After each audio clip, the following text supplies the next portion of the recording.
ESPN as we continue Jim Valvano's fight against cancer.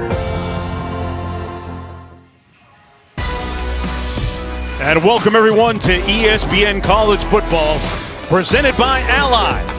Under an incandescent sky spattering down on a beautiful field, the first Saturday in December has Oklahoma State taking on TCU here today from Fort Worth.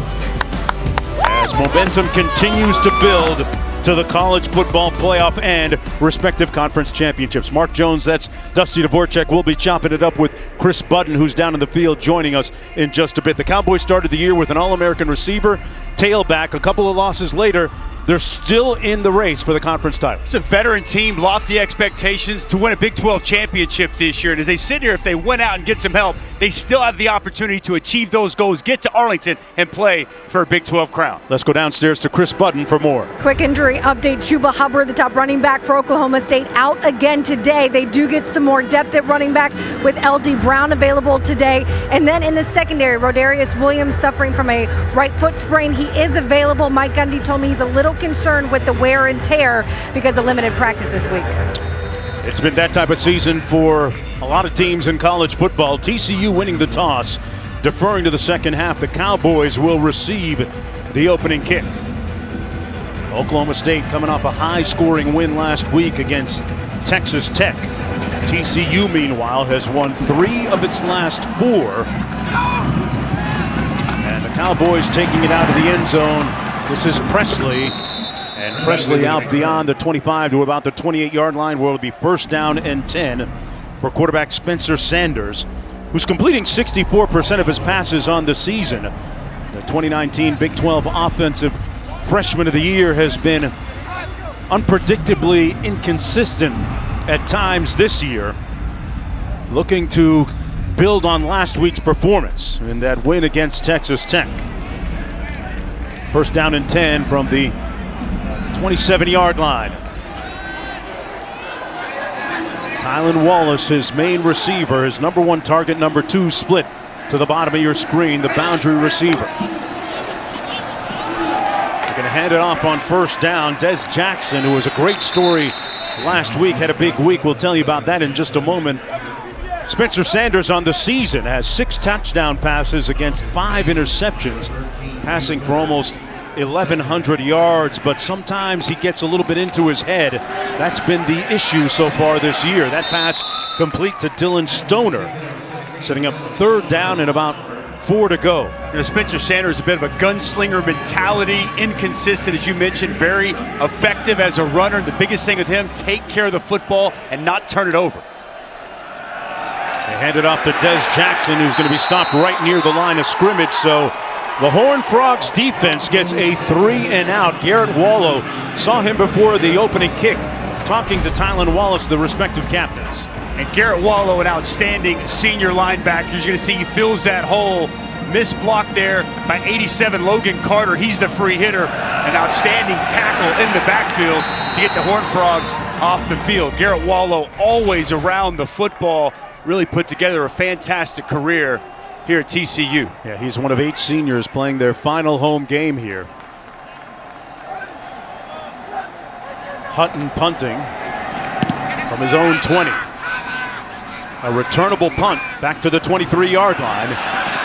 This is Davis, who has 2 punt returns for touchdowns this year. This time tackled for little or no return. And from there, it'll be first down and 10 for sophomore quarterback Max Duggan out of Council Bluffs, Iowa, completing 62% of his passes on the season. A guy that did pretty well for himself in this game last year.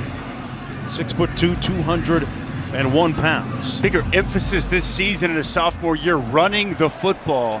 Expect to see quite a bit of quarterback run game as this offensive line, and they have been just, it's been a revolving door on offensive line. Look for them to lean on the run game here this afternoon. Yeah, his passing numbers have been on the decline. Looking to pass on first and 10. Duggan down the middle of the field and incomplete at the 40-yard line. No flag thrown. Broken up by McAllister. Intended for Pro Wells. That's a guy they want to integrate into the offense. Yeah, Pro Wells got great size, 6'4", 250 pounds, and McAllister beat a little bit, kind of gets the arm grab, but it doesn't draw the flag. Might have got away with a little bit of contact. We'll see if these officials are consistent and allow him to play it down the field, but Pro Wells expect for him to be a top target for Max Duggan this afternoon. 2nd down and 10 from the 20. Quick toss. This is Zach Evans, the highly touted freshman. Their first ever 5-star recruit. Gains a few yards, and there's a look at the numbers on the season for Max Duggan. 8 touchdown passes against 3 interceptions, almost 1,400 yards. Talking about a guy that has been through a lot of adversity this year. Going back several months ago, underwent COVID testing, tested positive, and subsequent examinations revealed a heart issue in which he had to have surgery for. So him playing a simple football game on a Saturday afternoon is something to be grateful for. 3rd down and 5. And Duggan's going to take off, picks up the 1st down with a couple of yards to spare. So they move the chains. Oklahoma State shows a lot of pressure, then they bail out, and then they get discombobulated with the rush lanes. Big gaping hole for Max Duggan. He takes advantage and picks up the 1st down. They go quickly, passing complete. This one to the edge. Pass is complete to Davis. That's Davis with the catch. Darius Davis, his 10th reception of the season right there. What kind of tempo does TCU like to play at, Dusty? Different speeds. Yeah, every now and again after a 1st down, as you saw them get on the football real quick, see if they can catch them off guard, and they dial it back. Talking with Jerry Kill yesterday, they're going to go up tempo with some pace, and they're going to back down, get into exactly what they want all throughout the day. It'll be varying degrees of tempo for the Frogs. 2nd down and 6. They're going to run it again. And Zach Evans setting up a 3rd down and about 3 to go. Harvell Peel making the tackle for head coach Mike Gundy. What do you like here on 3rd and 3? QB run game. There it is. Duggan going to take out his do-it-yourself kit and pick up the 1st down again.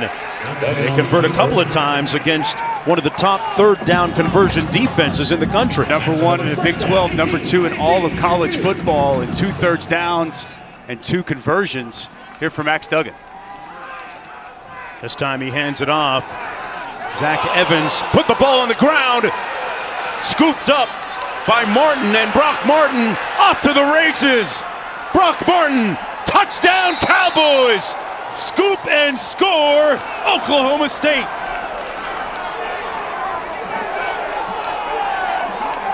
This has been the calling card for this football team all season long. They've dealt with offensive line injuries, quarterback injuries, running back injuries, and the defense answered the bell time and time again. As you see, the senior, Malcolm Rodriguez, was working on that football the whole way, rips it out. As I tell you, partner, getting that lawnmower going, ripping it out. And where is Evans' knee before that ball comes out? Is he down before the ball? Boy, there was a huge pile. Away. That was a huge pile, Dusty. The ruling on the field of a fumble recovered by the defense is under further review. It's indiscernible as to whether his knee was down on that replay. Rogers Redding, our rules analyst, what do you think about whether he was down or not in some of the angles that we've already seen? Jonesy, I agree with you. It's really hard to tell looking through all the players there. At that point, he's still up and is not down yet. It's hard to see where his knee goes down. You can see the ball is coming out right there. So I think they're going to have to let this stand because I don't see anything from any view that I've seen that you can overturn this. Knees down there, then the ball comes out. You could tell Malcolm Rodriguez was working to get that ball loose early on. The tackle, as you see right here, he starts to get that right arm on the football, and I can't tell which leg is down and exactly when the ball is ripped away. Right, you can't tell when the ball comes loose versus where the ball is down. You couldn't even see Evans in the pile of tacklers there. He just disappears amongst those white jerseys. But boy, Brock Martin was right there to scoop up the loose ball. There's one more look. So here's. I'm not sure that he was all the way down. Might have landed on top of somebody. Rogers, is this a situation where if there's not if there's not conclusive evidence on the field, they just go with the call on the field, play stands as opposed to confirmed? That's right. The call would stand.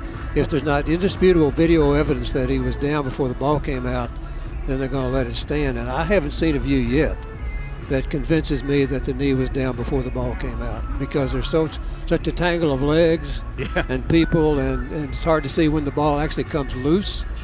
I mean, it may come loose before we actually see it, so it's very difficult to turn this one over. Yeah, that's where you really have to trust the officials with the eyeballs on the play on the field. Our referee there, Tuda Salam, still looking into the monitor, and looks like they've finally reached a decision.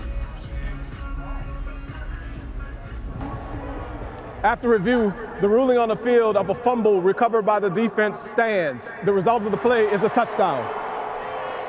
Malcolm Rodriguez, the former state champion wrestler, those good strong hands, working on leverage, getting in there and yanking that ball loose, and to his close friend Brock Martin, the scoop and score. Defensive touchdown now in consecutive weeks for this Cowboys defense. Question coming in, how would they respond after playing poorly last week? Huge takeaway and score to start this game. And the Cowboys lead 7-0 after the scoop and score touchdown by that guy Brock Martin, the 6'3" junior. Off to a great start, atoning for giving up 44 on the board last week.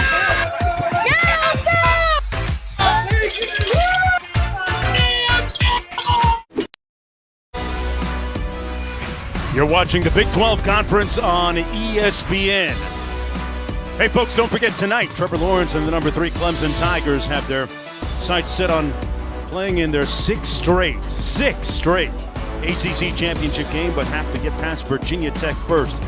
7 o'clock, 7:30 Eastern from Blacksburg on ABC as well as the ESPN app. The Hokies have had 2 weeks to prepare for this game against the Tigers. Oklahoma State on the fumble recovery for touchdown, leading 7-0. KC in the studio, what's good? Well, Jonesy, this studio update brought to you by Rocket Mortgage. Texas A&M right on the periphery of the playoff, riding a 5-game win streak, longest under Jimbo Fisher. Kellen Mond to Jalen Weidermeyer covers 10 yards.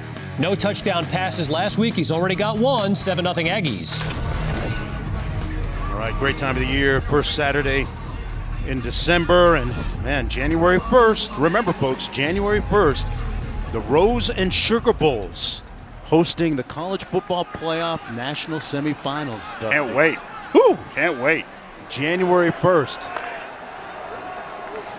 Duggan gets it out quickly. Pass complete. Little or no gain. Davis going to lose a yard. Chris, what's good on the field? Yeah, the new COVID protocols found that Max Duggan had a heart condition called Wolff-Parkinson-White syndrome.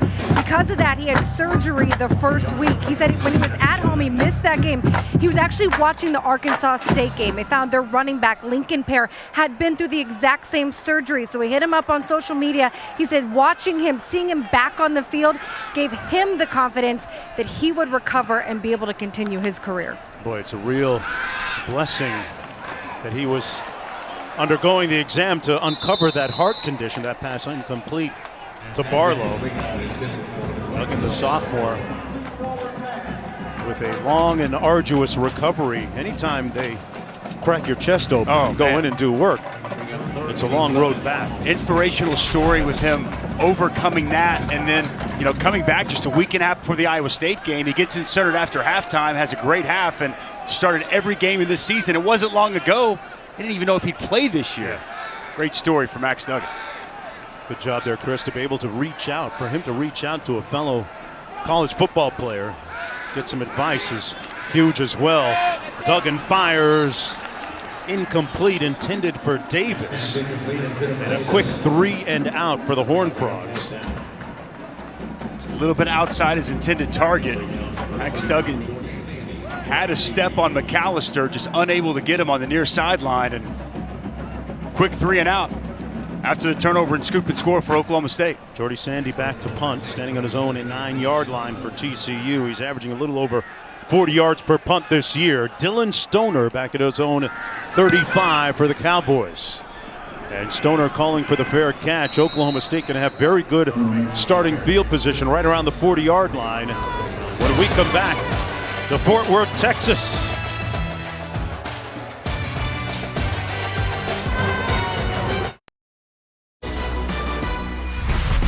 ESPN College Football is presented by Ally. Make your money work smarter with Ally. And in part by Cars.com. Everybody can score this weekend. Find your perfect car match online. Always some raw and poignant emotions on Senior Day, as it is here today at TCU. Only 8 seniors, just a handful of them starters.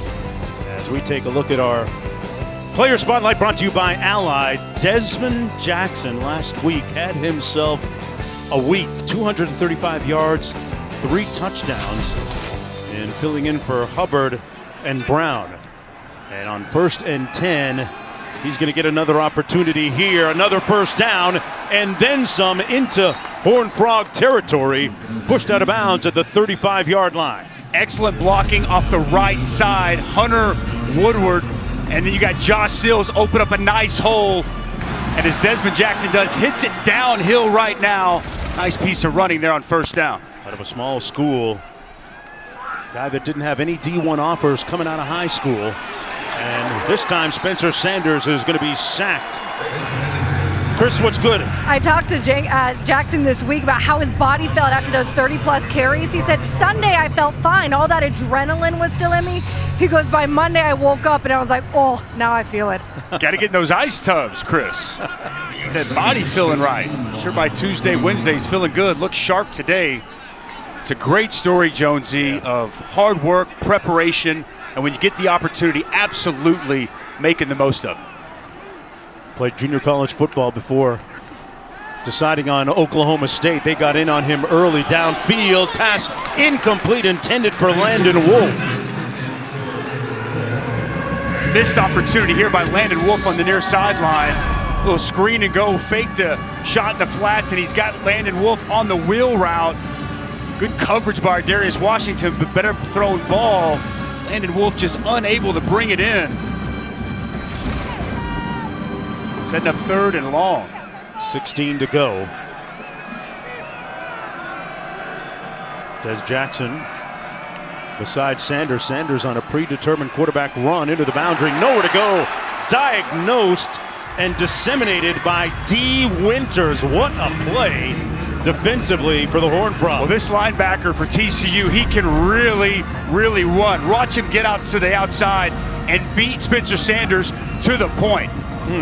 Fantastic job. He's a free hitter. No one accounts for him. Makes a nice play behind the line of scrimmage to force an Oklahoma State punt. D. Winters getting praise yesterday from his defensive coordinator, head coach Gary Patterson, about the huge step he's taken this season. Played two-way football in high school here in Texas. The punt comes down at the 11-yard line. It'll be 1st down and 10 from there for the Horned Frogs. Let's go back to Kevin in the studio. And guys, Texas coming off the tough home loss a week ago to Iowa State. They're on the board in Manhattan early off the option. Bijan Robinson takes it in from 12 yards out. Hook 'em Horns, they're up 7-0 in the first. Mark. All right, Kevin, back here, 8:03 to go. TCU back on the field. Duggan at quarterback, working out of the shotgun. Not like we anticipated coming in. A defensive game here early on between the Frogs and the Cowboys. Last 2 contests between these squads have been decided by a touchdown or less. Going to run it on 1st down. That's number 24, Darwin Barlow. Barlow brought down by Devin Harper on the play. Last week against Texas Tech, uncharacteristic of this defense for Jim Knowles in his 3rd season. Gave up a lot of explosive plays, and a couple of those coming from the run game. Run fits work quite sound. Cowboys seem to have that remedied here early. DeMercado comes in the ball game, but they Handed off to Zach Evans. Remember, it was Evans that fumbled that led to that score. Trace Ford makes the tackle. Dusty, talk to me about their running game. They do it by committee pretty much, right? Absolutely. You're going to see several running backs in today. We've already seen Zach Evans, who put it on the turf, Darwin Barlow, as well as Kendre Miller, third down.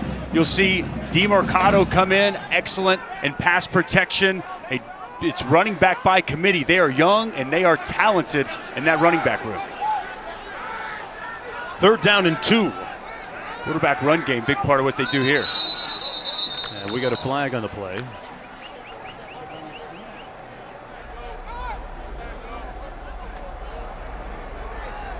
Snap infraction, number 69, offense, 5-yard penalty, 2nd down. Coy McMillan is usually their backup right guard. He's starting at center today. Little bit too early there. Boy, ahead of himself. Yeah. A lot of changes on that offensive line for TCU. They haven't had the same starting offensive line all season, Jonesy. It has been musical chairs for the Frogs all year. Helps you understand why they've been inconsistent offensively this year. 3rd and 7. Duggan on the quick slant, incomplete at the 20-yard line. Broken up nicely by Thomas Harper. Tape Barber is the most experienced, most consistent receiver. You see him run the slant here. That ball is in his hands. Would have been right at the sticks, and he just flat out drops it. Max Duggan put it where it needed to be, and Tape Barber unable to complete the catch. Kind of looked like he felt some heat coming. Felt those Cowboys defenders around him and dropped it. Dylan Stoner back for the punt around his 45-yard line. A high spiral by Jordy Sandy and a fair catch called at the 43. Oklahoma State will have good field position to start this next drive. They lead 7-0, but their offense still trying to get on track when we come back to Fort Worth, Texas. The AT&T Countdown to the College Football Playoff National Championship, Monday, January 11th on ESPN. First Saturday in December, folks. There's a look at some key college football playoff dates. New Year's Day in particular, the semifinals, the Rose, and the All-State Sugar Bowl. It all starts with that on New Year's Day. So here we go, 1st down and 10. Tylan Wallace makes his first reception of the ball game, working against Hodges Tomlinson. This guy made himself a lot of money this year, coming back from a torn ACL knee injury. There was never any doubt in his mind that he would play. He never considered opting out, and he leads the conference in receiving yards this year. Authoring one of the best comeback stories in all of college football, and the burgeoning talent of Des Jackson, another 1st down. But what does Wallace do for this team, and what do you make of his story, Dusty? Oh, it's remarkable. 2 years ago, he's an All-American. He's a Blitnikoff semifinalist. Tears his ACL the week of TCU last season. And the way he's come back is they take a shot to him down the field. A little bit past him. The way he's come back and performed at such a high level, you would never know he tore his ACL. He's an elite wide receiver. Toughness, makes those competitive catches, always making plays for this football team, and he has the capability, Jonesy, to flat out take a game over. Love what I've seen from Tylan Wallace in his senior season. And there's a look at his brother, one of the assistant coaches on the sideline, Trayson Wallace. This is Jackson with a pickup about 6 on the play. It's interesting that this is a homecoming for the brothers Wallace. As Jackson makes another nice run. They are from the Fort Worth, Texas area. And always a little intrigue involved when the school in your backyard reportedly never offered you a scholarship. A little chip on your shoulder playing here today, I would imagine. Or a big one. No doubt about that. 3rd down and 5. Sanders finds Stoner wide open in space. Stoner down the sideline, tiptoes and pushed out of bounds inside the 10-yard line. all the way down to the 5 for Dylan Stoner. First and goal, Oklahoma State. Well, it's a shallow crossing route here for Dylan Stoner, and it's zone coverage. Garrett Wallow doesn't pick him up as he continues to extend. Nice job by Spencer Sanders, evading the rush, getting outside the pocket, buying some time, and locating the sure-handed receiver, Dylan Stoner, for a big first down inside the 10-yard line. Jackson beside Sanders. Jackson takes the handoff, puts his hat down, and powers his way down to the 1. Washington making the tackle for the Horned Frogs.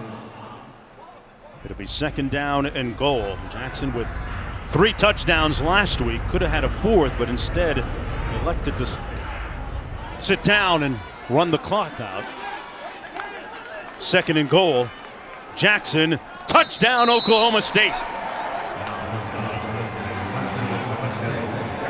All set up by that big play, the catch and run by Stoner. And they lead 13-0. Desmond Jackson picking up right where he left off from a week ago. Already 54 yards and an early touchdown here in the first quarter. Nice job of blocking here early by this Oklahoma State offensive line. We've mentioned their issues all year, but same 5 from last week here again today. Off to a good start. Off the upright and no good. Cole hit the upright.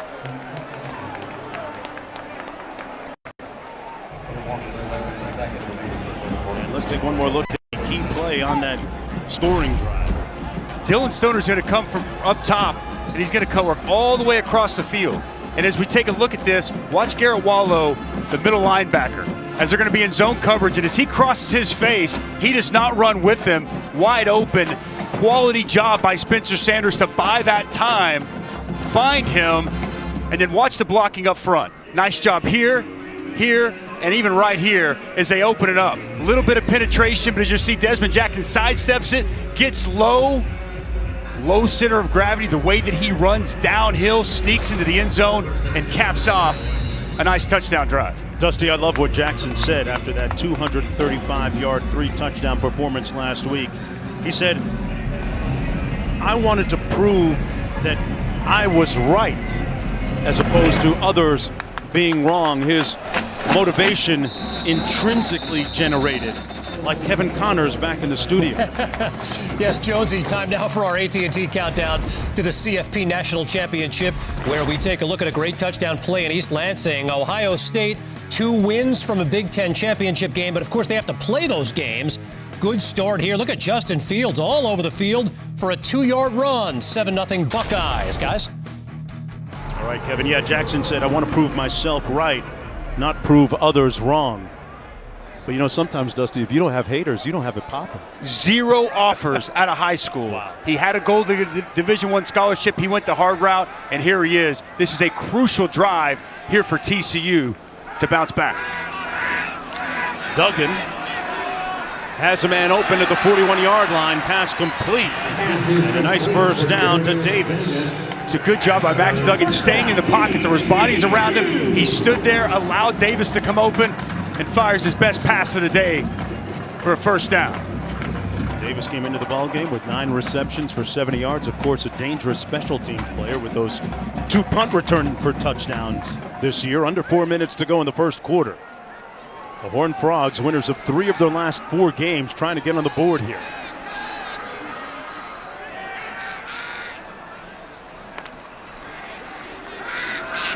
Duggan hands it off. Great balance by Barlow, and Barlow picks up 13 on the play, and they move the chains again. So nice good response. Nice job by Kendre Miller, 33, the other running back, getting a block, kicking out Rodarius Williams, opening up that hole, and the redshirt freshman Darwin Barlow showing his ability with a nice run. Tough runner, quick, got some shiftiness to him. Barlow, the leading rusher coming into the ball game this afternoon. Just under 400 yards on the season. First down and 10 for the Horned Frogs. Barlow again. This time going to be stopped up after a gain of about 1. Running the football is who this TCU offense has kind of morphed into. You know, Jerry Kill, is kind of overseeing everything. Doug Meacham calls the plays, but Jerry Kill oversees everything. And he's instituted more of a ground and pound running attack because that style matches this personnel. And the 4 wins this year, the 4 times TCU has gone over 200 yards. Real key for them to be able to establish the line of scrimmage and run the ball. Duggan, a very crafty runner, picks up about 2 on the play, run out of bounds by Trey Sterling. So 3rd down coming up for the best 3rd down defense in the conference. They've done a great job of getting teams off the field. Horned Frogs barely got lined up. Duggan floats it, completes it. Great touch pass to Darwin Barlow for another 1st down. Outstanding creativity here by Max Duggan. Nothing open down the field, navigates, moving around, and locates an open target on the far sideline. Outstanding individual effort by Max Duggan to move the chains. Completes this one to Barlow again, and nowhere to go this time. They're going to lose a few yards back to the 33. Trey Sterling, who had that pick 6 last week for Oklahoma State, making the tackle on the play. He's having just a phenomenal season in the back end of this Oklahoma State Cowboy defense. Their safeties really make them go. 31 Arvell Hill and 3 Trey Sterling there. And a huge key to this Cowboy defense and their success this season. 2nd and 12.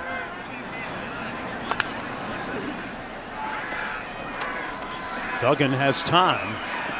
Fires complete down to the 23-yard line. And a nice catch made on the play by Quentin Johnston. Johnston with his first reception of the ball game. Johnston, a true freshman. Trying to help out this offensive line in true drop back. They kept the tight end in and used a running back to help on 94 Trace Ford, helped buy Max Duggan enough time to locate the talented Quentin Johnson on the far side. They got some real tall, lanky, talented receivers at TCU. Johnson, one of them. All of 6'4". 3rd down and 3 coming up. They're going to run it into the boundary.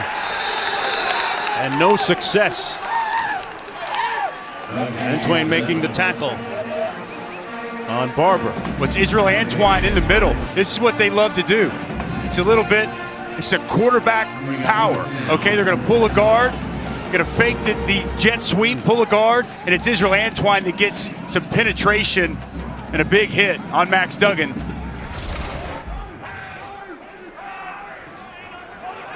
So the Horned Frogs going to attempt a field goal now from about 43 yards out.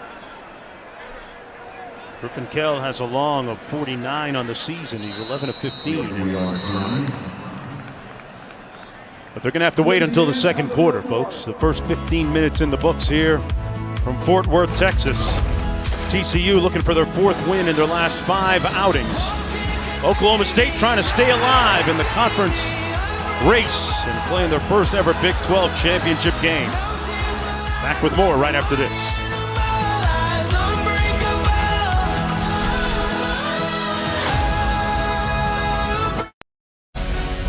And welcome back, everyone, to ESPN College Football, presented by Ally. 13-0, the Cowpokes leading TCU as we get set for the start of the 2nd quarter. Mark Jones, Dusty Dvorak up here in the booth. Chris Button down to the field. This field goal attempt from Griffin Kell is going to be wide right. So Oklahoma State holding them to 0 still as we start this 2nd quarter of play. One more look at it. Pushes it off to the right, Jonesy. Really never had a chance. Started right and never really moved off its mark. Unfortunate not to be able to cash in after best drive we've seen from this Frogs offense so far here today. Plenty of leg. Just very makeable for Kelly. He has a long of 49, but it'll be 1st and 10 coming back the other way from the 21-yard line for Oklahoma State. Jackson in the backfield beside Sanders. Jackson, a gaping hole between the tackles all the way out near the 40-yard line.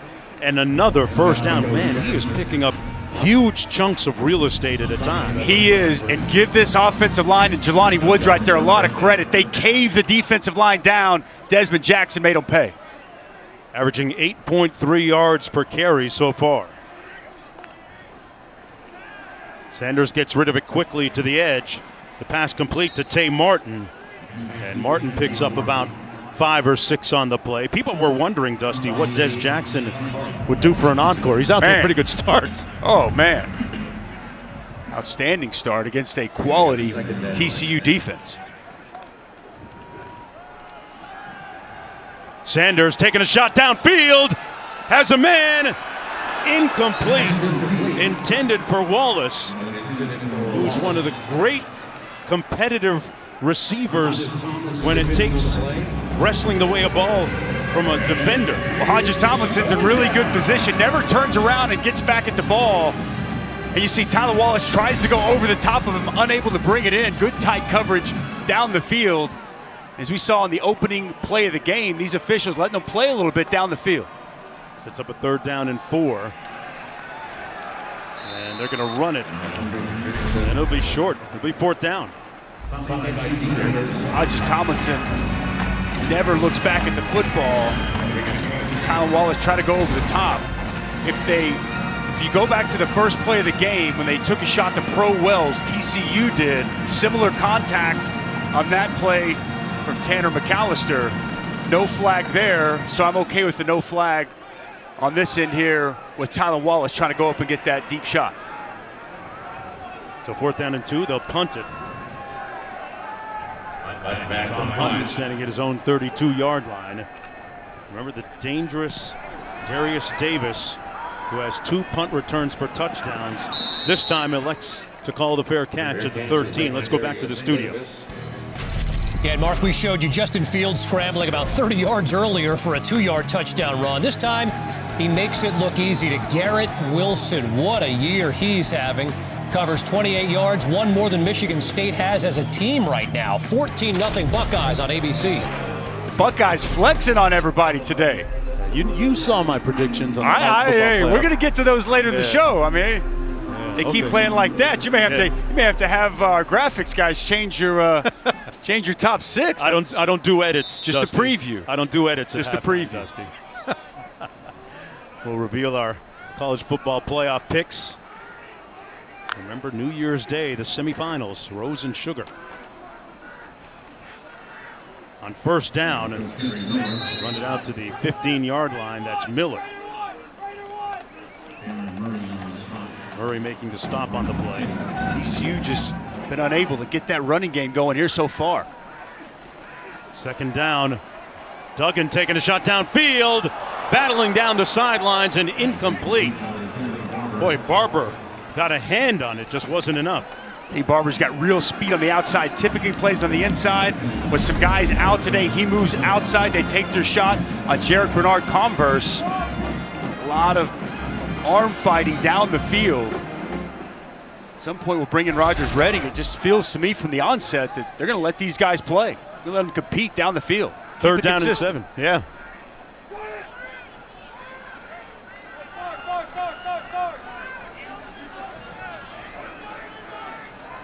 Wells here in the slot. Mercado sets up beside Duggan. Duggan going to go right back downfield and incomplete. Overshoots his receiver, Quentin Johnson, and it's 4th down, and he had him open too. Oh, he did. He had a step on him. Working on Christian Holmes down the field. Last week, Texas Tech kind of came at Christian Holmes and Bernard Converse and had success, and that's just overshot by Max Duggan. Freshman had a step. That's a quick 3 and out for this Horned Frog offense. Yeah, Duggan knew it too. So Sandy punting from his own 5. A great high spiral all the way back to the 33-yard line, and Stoner is going to be brought down at about the 28, where it'll be 1st and 10 from there. 12:31 to go in the first half of play. TCU trying to get on the scoreboard when we come back.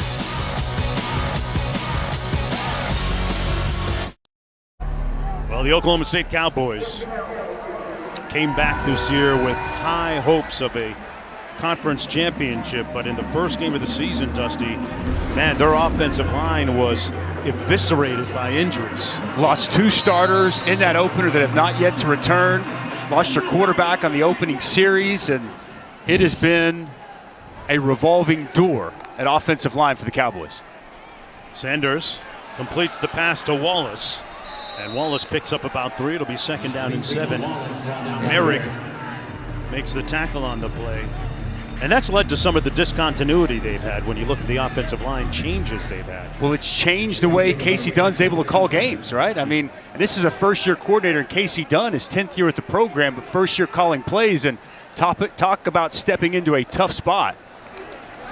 Spencer Sanders has time in the pocket, lobs it downfield into traffic, incomplete at the 28-yard line, intended for Stoner. And it'll be 3rd down and 7 coming up. Hodges Tomlinson defending on the play here. A lot of shots down the field we've seen so far here today. That's good coverage. Ball just past the outstretched hands of Dylan Stoner. Had that big catch earlier on a crucial 3rd down. A little bit of pressure on Spencer Sanders. He delivers the pass, takes a shot. Kept him pretty clean for the most part here today. And they're going to blow this play dead.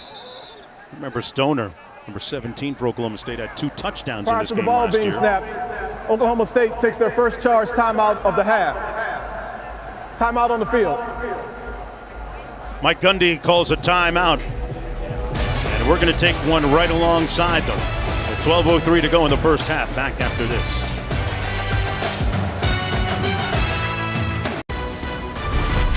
ESPN College Football, presented by Ally, is brought to you by Nature Valley. We are better outside.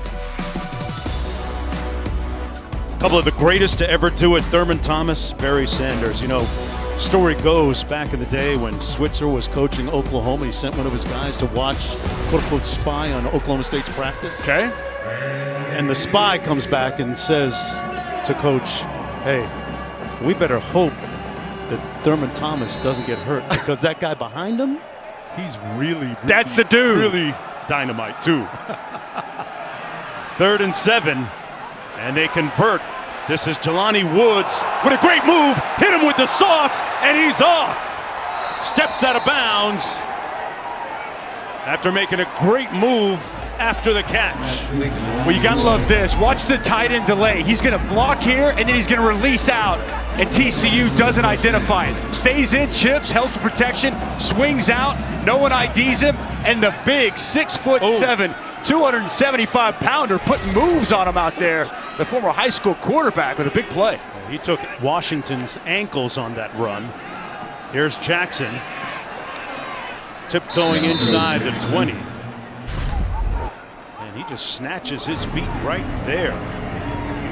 That foot in the ground, let the defender fly right by. I always feel like Jelani Woods, I watch Oklahoma State, they should get him more involved.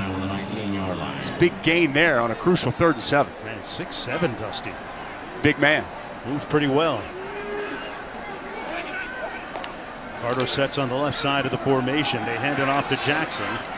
Jackson with good patience. His forward progress will give him about 3 yards on the play. Brought down on the play by Bradford. Sets up a 3rd down now for Oklahoma State inside the 20-yard line. Inside running attack or quarterback run game here on 3rd and short. They give it to Jackson, picks up the 1st down inside the 5, but a flag back at the 15-yard line. Merrick finally made the tackle.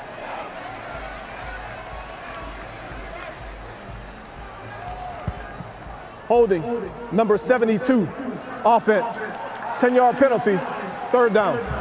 Josh Sills, the West Virginia transfer, really a guard, having to play out of position at tackle due to all the injuries and shakeup along the offensive line. I don't know. I didn't see much there, to be honest with you. 3rd and 13, all the way back at the 25. Sanders, incomplete, broken up on the play nicely by Hodges Tomlinson, the nephew of LaDainian Tomlinson, who did some work here at TCU. He's been doing some nice coverage all throughout the day. Really good job getting that right arm in there, getting the pass breakup. He's undersized, but he's aggressive. Really nice job breaking on the football and creating the incompletion. He played behind first team All Big 12 player Jeff Gladney a season ago, learning his lessons well. 4th and 13 coming up. This will be a 42-yard attempt. And a 43-yard attempt. From straight away. And the second time today we've seen one carom off of the upright. Brady Pohl missing just for the second time this year. Now 3 of 5 on the season. Football, a game of inches. Either way, back with more after this.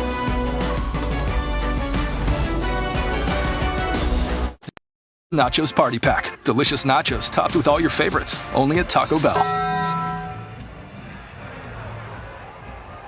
Welcome back, everyone, to Fort Worth. TCU down 13-0. After that missed field goal a moment ago on the jet sweep. This is Barlow with a nice head of steam, picks up a first down. Chris Button, that offense has to get moving here. Yeah, and there was a long discussion between Jerry Kill and Doug Meacham. Meacham calls the plays. Kill was brought in to basically coach the coaches. They spoke for several moments looking over the call sheet. Max Duggan, before that last series, I told his team, guys, we're moving the ball. We're doing well. That last 3 and out really killed that momentum. See if they can get it back here. Another jet sweep into the boundary. Nice move by Davis. Davis picked up about 7 yards. It'll be 2nd down and 3. I think what Coach Kill went over to Doug Meacham and said, we need to run the football, right? And exactly what Chris was saying, it's a great point. That's what Jerry Kill's here to do, to coach these coaches and be that set of eyes that oversees everything. And as he told us yesterday, the personnel on this team is suited to run the football. On 2nd and 2, Duggan on the pitch, little option to the wide side of the field, nowhere to go. Barlow chopped down immediately. Great play defensively by McAllister. Which Trey Sterling, watch him just fly in here. That's what I'm talking about. Just knifing underneath that block of Pro Wells, setting the edge and allowing McAllister to finish off the tackle. See that 3 at safety flying around. You watch the tape. He's always in the shot, always around the football lurking. And a nice play there on 2nd down. Watch a little quarterback run potentially here for Max Duggan. 3rd and short. They go empty formation, 5 receivers on the play. And a fumble. Duggan tried to hand it off to Barlow. Barlow didn't take it, and the play implodes on the Horned Frogs. Sterling makes the tackle, and any way you write it, it's 4th down coming up. It's a bad exchange. I'm not sure if he was going to give it or keep it, and I don't think Barlow knew either. Ball's on the turf. That's going to halt what looked to be a promising initial drive for the TCU Horned Frogs. Just sputtering here in this first half offensively for TCU. They've only picked up 94 yards of total offense. Sandy with the punt. Stoner calls for the fair catch at the 23-yard line. 1st down and 10 from there for Spencer Sanders. Folks, Tuesday at 7 Eastern, 4 Pacific on ESPN and the ESPN app. Catch the exclusive reveal of the college football playoff top 25 rankings. Reach of the guys breaking them down from top to bottom, as well as have a live interview with committee chairman Gary Barta. I've enjoyed watching these the last couple of weeks. I love the Tuesday shows. They're phenomenal. And I think the committee's done a nice job at the top. But after that, whoo, they had some questionable decisions. North Carolina moving up after losing by 2 touchdowns. Get more of that later, but can't wait for this playoff. It's going to be fun. I just feel a little Cincinnati love coming that way as Jackson runs it for a few yards. Well, we've seen a lot of Cincinnati. They've impressed me, and that's why I think they're the best team in the state of Ohio. There's my top 4. Dusty, what about yours and Chris? I'm matching what the committee has. We'll get back to it in just a moment. I think the top, they're pretty good. I like Clemson ahead of Notre Dame at number 2 because, you put the games on the field have to matter. We'll get to this later. Yeah, come on, man. You go there without your starting quarterback, and force the game to overtime. Here's Jackson getting to the edge, and he's brought down to the 30-yard line, setting up a 3rd and 3. Now, wait a minute. Now, they're going to have a chance to play in the ACC title game. Got to give Notre Dame credit for the win. You can't say, well, if they had this or that. By the way, the freshman quarterback threw for over 4 bills in that game. I'm not saying I don't like Clemson to win the ACC title, but give the Irish some credit now. They love me in Columbus, Ohio, Chris Button. What about you? Chris? Got some technical difficulties. We'll get back to Chris after this play. Hopefully that pass incomplete for Stoner. Well defended again by Hodges Tomlinson. Chris, I see you have Alabama, Notre Dame, Clemson, and Ohio State. Yeah, in your top 4. Mine looks a lot the same as Dusty. I do respect your Cincinnati, having seen them this year. I actually think head-to-head they're the better team. But having been through the process of the selection committee, Dusty and I have done it before, I understand where they have and why they have ranked where they are. I, however, saw Texas A&M last week. I was at College Station. Be interesting to see how they played today. Kellen Mond did not look good last week after having a couple weeks off. Great point. I'm just going to start a hashtag on Twitter. Hashtag Free Bearcats. Free the Bearcats. 3rd down and 7. College football playoff semifinals coming up on New Year's Day, folks. The Rose and Sugar, the pass incomplete. Broken up nicely in the secondary. Again, this time it was Caesar. C.J. Caesar with a big play. This is really quality coverage. Essentially runs a route for him. Plant and drive, up the field, gets in the throwing lane, creates a pass breakup. That's quality coverage on the outside. Spencer Sanders looking for a flag, but it appeared like Caesar had a handful of jersey. Get another look at that replay, but they'll have to punt it away on 4th down.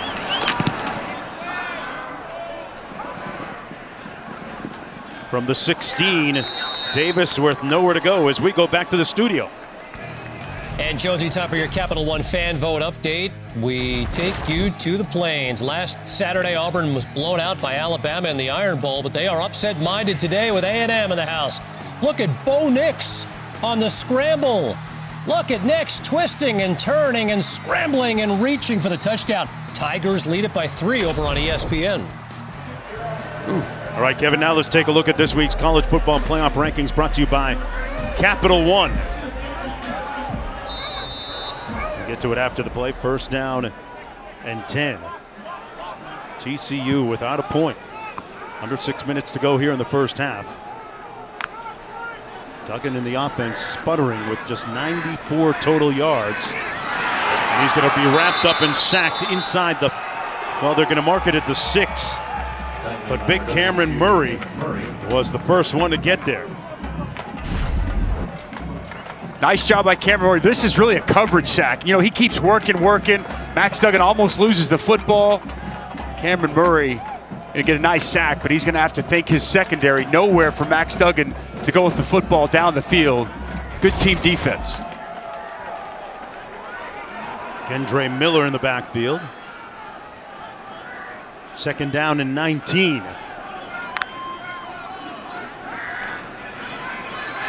Duggan out of the end zone. Taking a shot downfield. Caught! Big play by Johnston.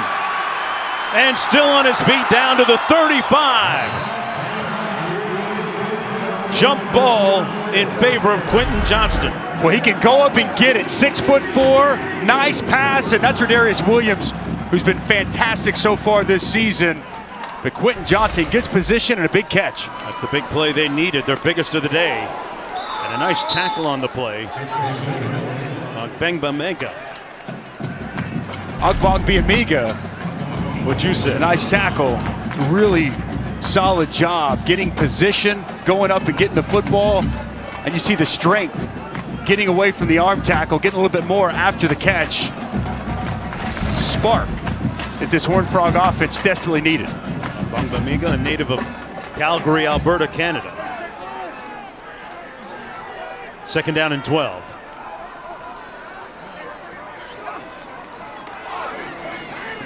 going to hand it off. This is Miller, and nowhere to go for him. 3rd and long. How important is a score here, Dusty, for TCU before the half? Well, it's extremely important. You know, that big play, they need to cash in. There hasn't been a lot of opportunities for success offensively. And after you come in from your own end zone and you get a play like that, you need points desperately, a little momentum taking you into the half. See if they look at Tay Barber down here working on Rodarius Williams into the boundary. DeMarcado in the backfield beside Duggan. 3rd down and 12. Got to get to the 26-yard line for the first down. Duggan delivers complete for the first down at about the 23-yard line. Good catch by Darius Davis. With zone coverage on the back end for Oklahoma State, and Davis just finds a soft spot, sits down. Max Duggan, clutch on 3rd and long. Has time again into the end zone, has a guy, and overshoots Davis. That had 6 written on it. He got in behind Harville Peel. We've seen a couple of times now for Max Duggan. His receivers have gotten behind the defenders of Oklahoma State. He just hasn't been able to connect. Opportunity he'd like to have back. Similar situation last week against Kansas. Max Duggan had an open target down the field, could have had 4 touchdown passes. Been an issue for him getting that touchdown on those passes over the top. 2nd down and 10.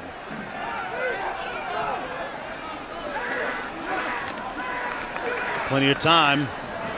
Incomplete and intercepted at the 1-yard line. See if he got his feet down. That was number 13, Thomas Harper.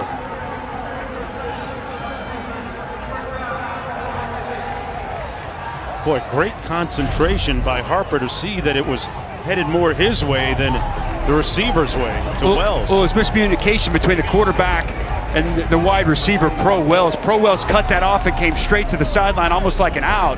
Max Duggan's throwing it like it's a corner.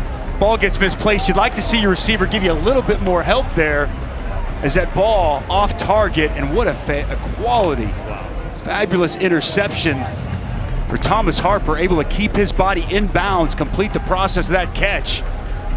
His 2nd interception of the season. Once again, negate TCU's ability to put any points up on the board here in this first half.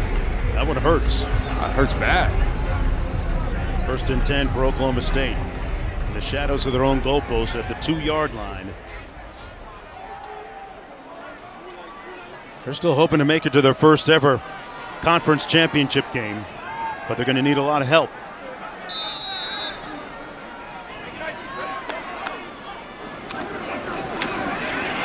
Jackson got back to the line of scrimmage. TCU still has 3 timeouts remaining. Bradford making the tackle on the play. Remember, Jackson getting the start in place of Hubbard and L.D. Brown, who we have not seen today. Hubbard didn't even make the trip. I watched L.D. Brown in warm-ups, and he did not look 100%. Just kind of wondered as I was watching how much of him we'd see. And Des Jackson, he's going to be the bell cow once again. Spencer Sanders checking at the line of scrimmage, getting into exactly what he wants out of his own end zone. Play clock down to 4.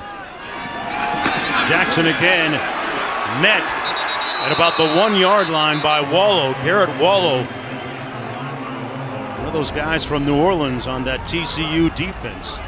Gary Patterson has 3 guys, and man, he bowed up here, Dustin. Nice stump right here, right at you. Good on good. Meet him in the hole, and Garrett Wallow not giving an inch. 3rd and 10. Sanders under center. You just want to make sure that they don't get caught in their own end zone. They're going to be real deliberate here. Play clock under 10. We'll draw that defense offside. Timeout coming. And Spencer Sanders, looking at that defense, said, okay, you didn't go for the pump fake. That's okay. But we're going to go for a timeout. 3rd and 10 when we come back to Fort Worth, Texas. Stick around.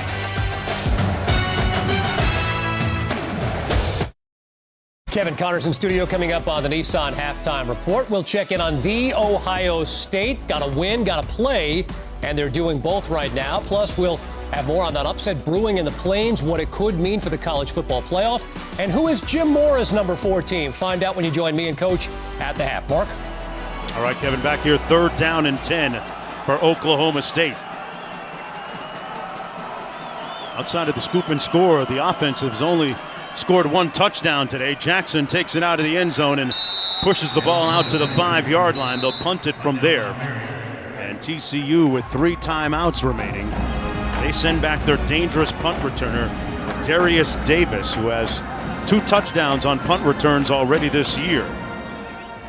Hoping to get an opportunity here. Nice stop there by TCU after the takeaway. Give their offense good field position and opportunity to get some points on the board here before the break. Exactly what Gary Patterson would have hoped for from his defense after their offense gave him the football yet again. For Oklahoma State, 3 block punts this year, coming in the last 4 games.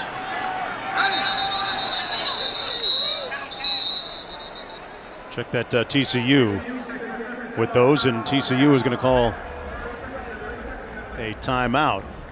You know, one of the prevailing storylines in this game today is Oklahoma State's defense coming up with huge plays. This one in the first quarter, the strip, the rip, and the score from Brock Martin. Malcolm Rodriguez ripping that football away, springing his buddy Brock Martin. Sacked there by Cameron Murray, and then a big pick here by Thomas Harper. Outstanding job staying in bounds, getting that takeaway. And the big question I know around this Cowboys football team, how would they respond? Over 630 yards given up a week ago. This is a prideful veteran group. They played some outstanding football most of the season. So far in this first half, they've answered the bell.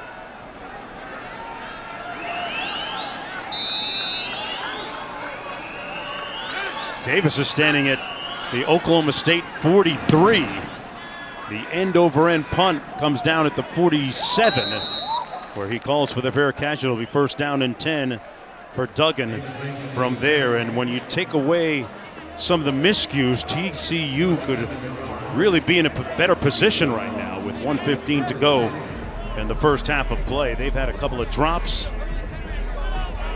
Fumble return for the touchdown we saw a moment ago, a missed field goal, and an interception just recently. It's a team that's won 3 of their last 4 games coming into this one. And after a slow start to the season, has shown a lot of marked improvement.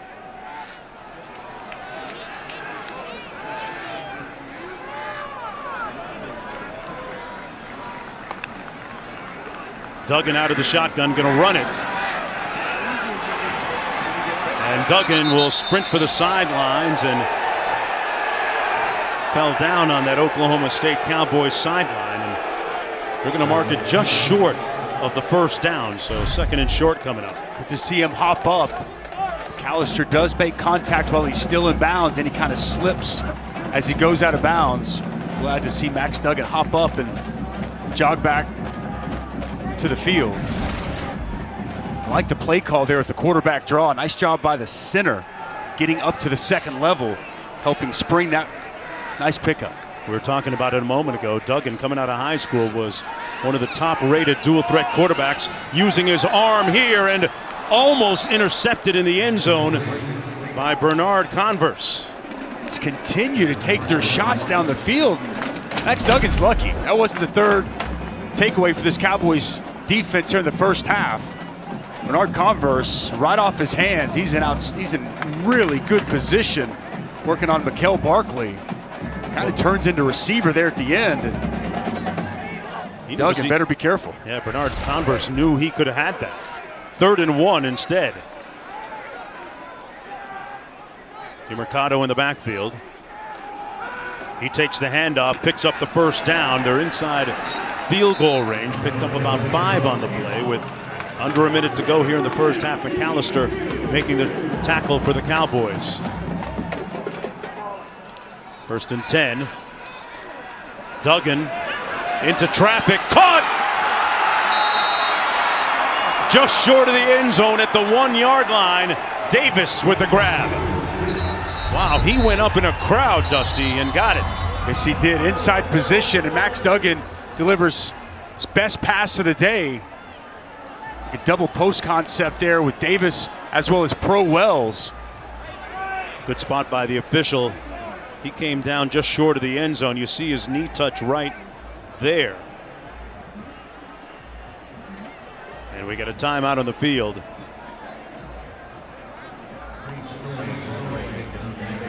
We got an injured player in the end zone for Oklahoma State. That's Trey Sterling. Yeah, number 3. Well, it looked like his right leg got caught up underneath the tackle. He's trying to avoid that contact there as he's trying to slide by. Yeah, right there. Can't tell exactly what happened, but yeah, he's limping. That right leg is the one that he's favoring. Talked about this great performance last week against Texas Tech at that pick 6. Counted for 3 takeaways last week. 2 fumble recoveries, the pick 6. Such a key cog in this defense. And boy, if the TCU could punch this in, what an answer that is here before the break. Remember, the last couple of games between these two teams have gone down to the dying moments of the football game, decided by a touchdown or less. And our official, Tuda Salam, is going to take a look at this to see if he maintained control of the catch. Take a look here. Davis goes up. You see Bernard Converse, my apologies, and knocked that ball loose. By our official, Tuda Salam, getting to that replay monitor a lot. There's one more look at it. From that angle, it looked like he had it. Rogers, what do you make of that? I think he's going to call this complete. I think this is okay. You see a little bit of bobble, but he still maintains possession of the ball, I believe. Now, I think this is okay. I think this is going to be either confirmed or allowed to stand. They'll probably allow this to stand. There is a little bit of movement of the ball, but he still maintains possession, even though the ball does move.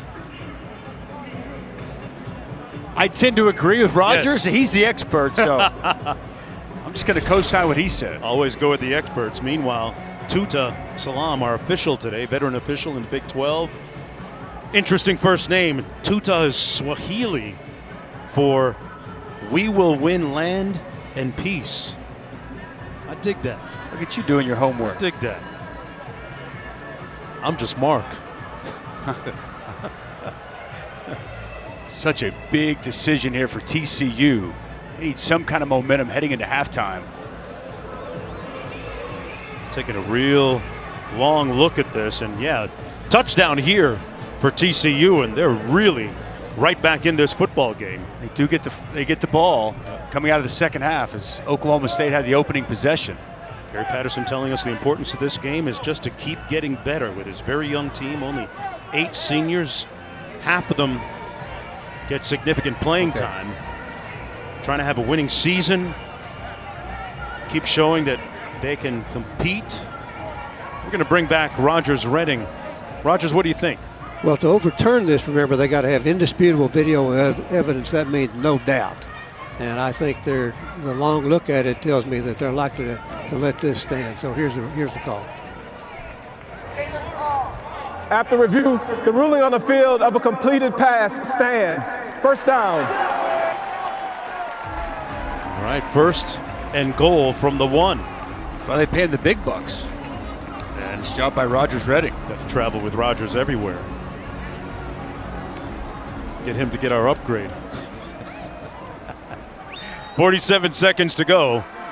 DeMercado in the backfield on 1st and goal, just inside the 1. Duggan keeps it, scores it, touchdown, Horned Frogs. And a little bit of late activity there in the end zone involving TJ Storman and number 40, Brock Martin, who had that scoop and score early in the game. Storman giving a little extracurricular after the touchdown. Extra shove afterwards. But Duggan with the touchdown run. He is the Horned Frogs' leading rusher on the season, and they're right back in it.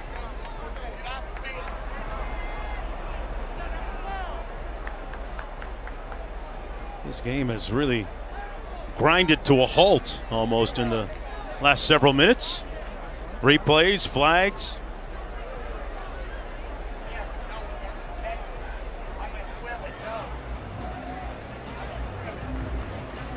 Tuta Salam getting a lot of face time here. After the play was over, personal foul, unnecessary roughness, number 72, offense. 15-yard penalty will be enforced on the try. The try will be attempted from the 18-yard line. Okay, so they're going to move this back. And there's a look at what happened after the whistle. Man, you got to be smarter than that. I know there's probably some offensive linemen at home saying, oh, that's just an off. I mean, that's way afterward. And the senior, who's had a lot of stops along the way, most recently the Colorado State transfer, been a mainstay for him this year. Just not a smart play, making this much tougher than it needed to be. All the way from the 26. And he knocks it through. Griffin Kell makes it a 6-point football game. What we've been seeing all day, as you'll see here, they open it up, and there's plenty of room right here for Max Duggan to run into. Just a simple quarterback sweep. Nice job by the center and the guard working up to the second level, opening up that hole for Max Duggan. A much needed touchdown and score for TCU before halftime. And a little bit, one more time afterward. It winds up a moot point as TCU is able to make the extra point and cut this to a one-score game. Duggan, a great leader. Guys in the locker room really respect his ability and his leadership.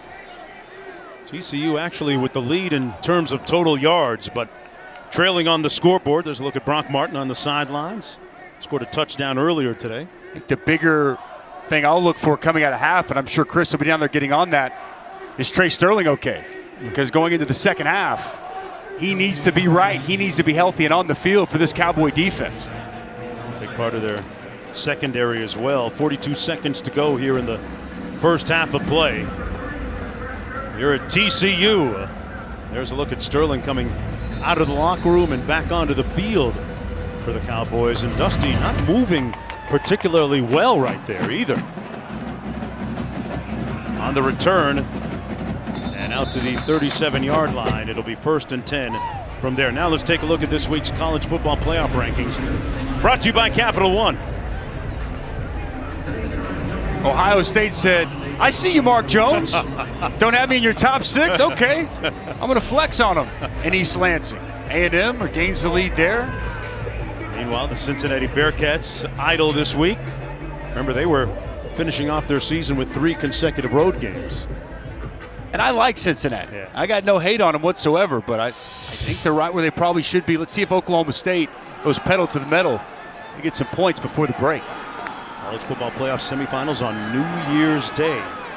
The Rose and Sugar Bowl, that pass complete to the 48-yard line of TCU. That's Tylan Wallace with another catch, working against Hodges Tomlinson. I like the route there. We've seen a lot of shots down the field. The comeback works to perfection. As you saw Hodges Tomlinson bailing as if respecting the speed and the deep threat ability of Tylan Wallace, and works himself open on the far sideline. Nice job of route running by the senior. That was his 4th catch of the day. He's been targeted 8 times this afternoon. A lot of times you'll see him confer with his brother, Trayson, on the sidelines, who's an assistant coach, as well as a former player to Oklahoma State. Retired because of injuries. 2nd down and 10. Sanders tiptoes out of bounds at about the 48-yard line, right near the line of scrimmage. 3rd down coming up for the Cowpokes. 20 seconds to go. They're trying to get into at least field goal range here, give themselves a shot. Absolutely. And remember, Alex Hale, going back to the Oklahoma game, their kicker who had been so good on the season, he got hurt in pregame of that game, and Bradley Pohl, who's already missed 1 today, not quite as good as Hale. Little play action by Sanders. Throws it off his back foot. Delivers it complete down to the 20-yard line. Nice grab by Braden Johnson. And they're going to hurry up here.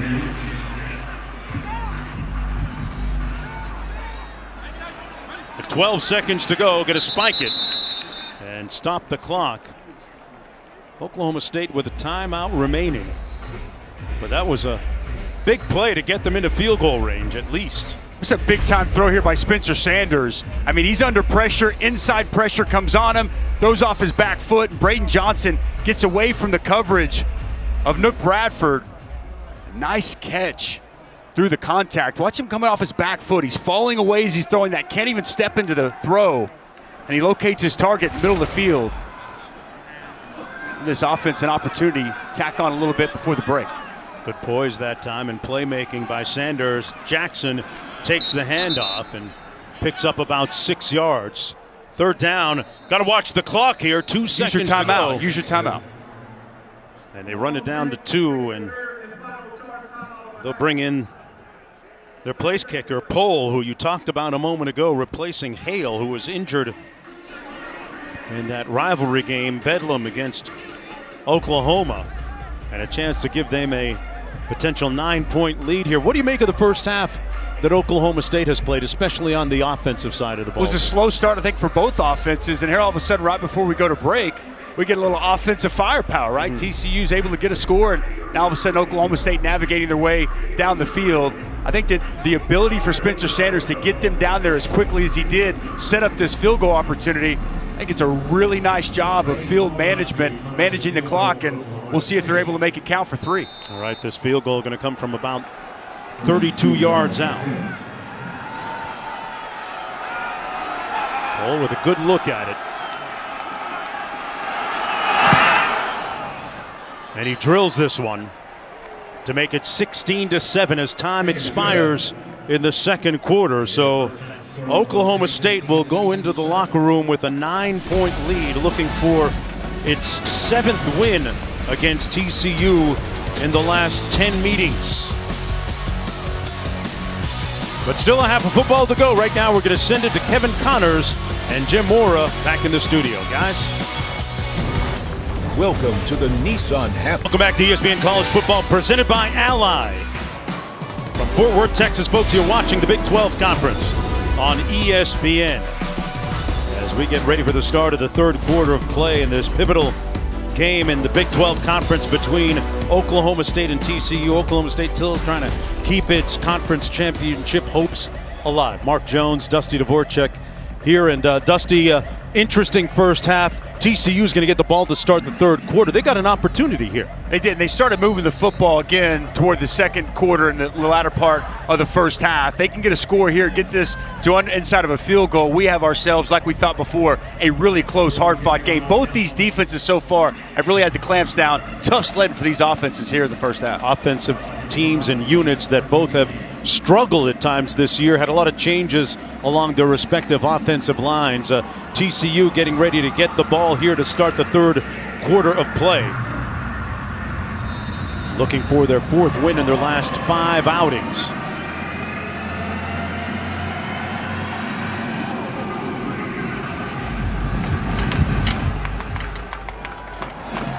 Fair catch called.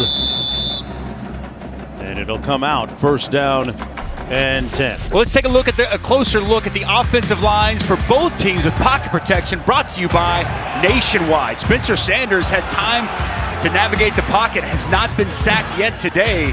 This offensive line getting good push as well for Desmond Jackson as he's on his way to another 100-yard game. Max Duggan plenty of time to locate Darius Davis down the field, and they helped escort him into the end zone for the lone score for the TCU Horned Frogs. Both these offensive line kind of makeshift, thrown together throughout the course of the season, doing solid jobs there in the first half.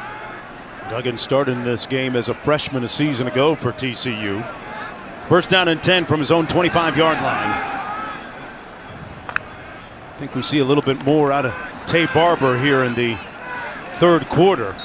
They're going to run it with Barlow on 1st and 10. Biggest thing for me, TCU is going to have to be able to run the football more effectively. Only 60 yards rushing in that first half. And whether it's Barlow, Zach Evans, and I would anticipate we see a little bit more of Max Duggan on the ground, as he was the Frogs' leading rusher coming into today. Second down and 7 from the 28. They go 3 by 1, 3 receivers to the bottom of your screen, out of the backfield, complete to Barlow. And Barlow going to be stopped up about 2 yards shy of the first down. Chris, what did you hear at halftime? Well, you mentioned Tay Barber. He has been injured in that first half. He was in and out of the injury tent. I saw him on the bike coming out of half. Also keep an eye on Max Duggan. Right after halftime, he was put some lotion, some cooling lotion on his right wrist, rewrapped it. He's obviously out there. Been trying to find out more information on Trey Sterling for Oklahoma State. Don't see him out there. Gundy told me before the half he was hopeful he would be out here. As soon as I get more information, I'll let you know. Yeah, he's a big part of that secondary. Jason Taylor out there right now in his stead. Start the second half. 3rd and 1. They're going to run it and get the first down. That's Darwin Barlow, second leading rusher for TCU behind Duggan. They move the chains on their first possession here.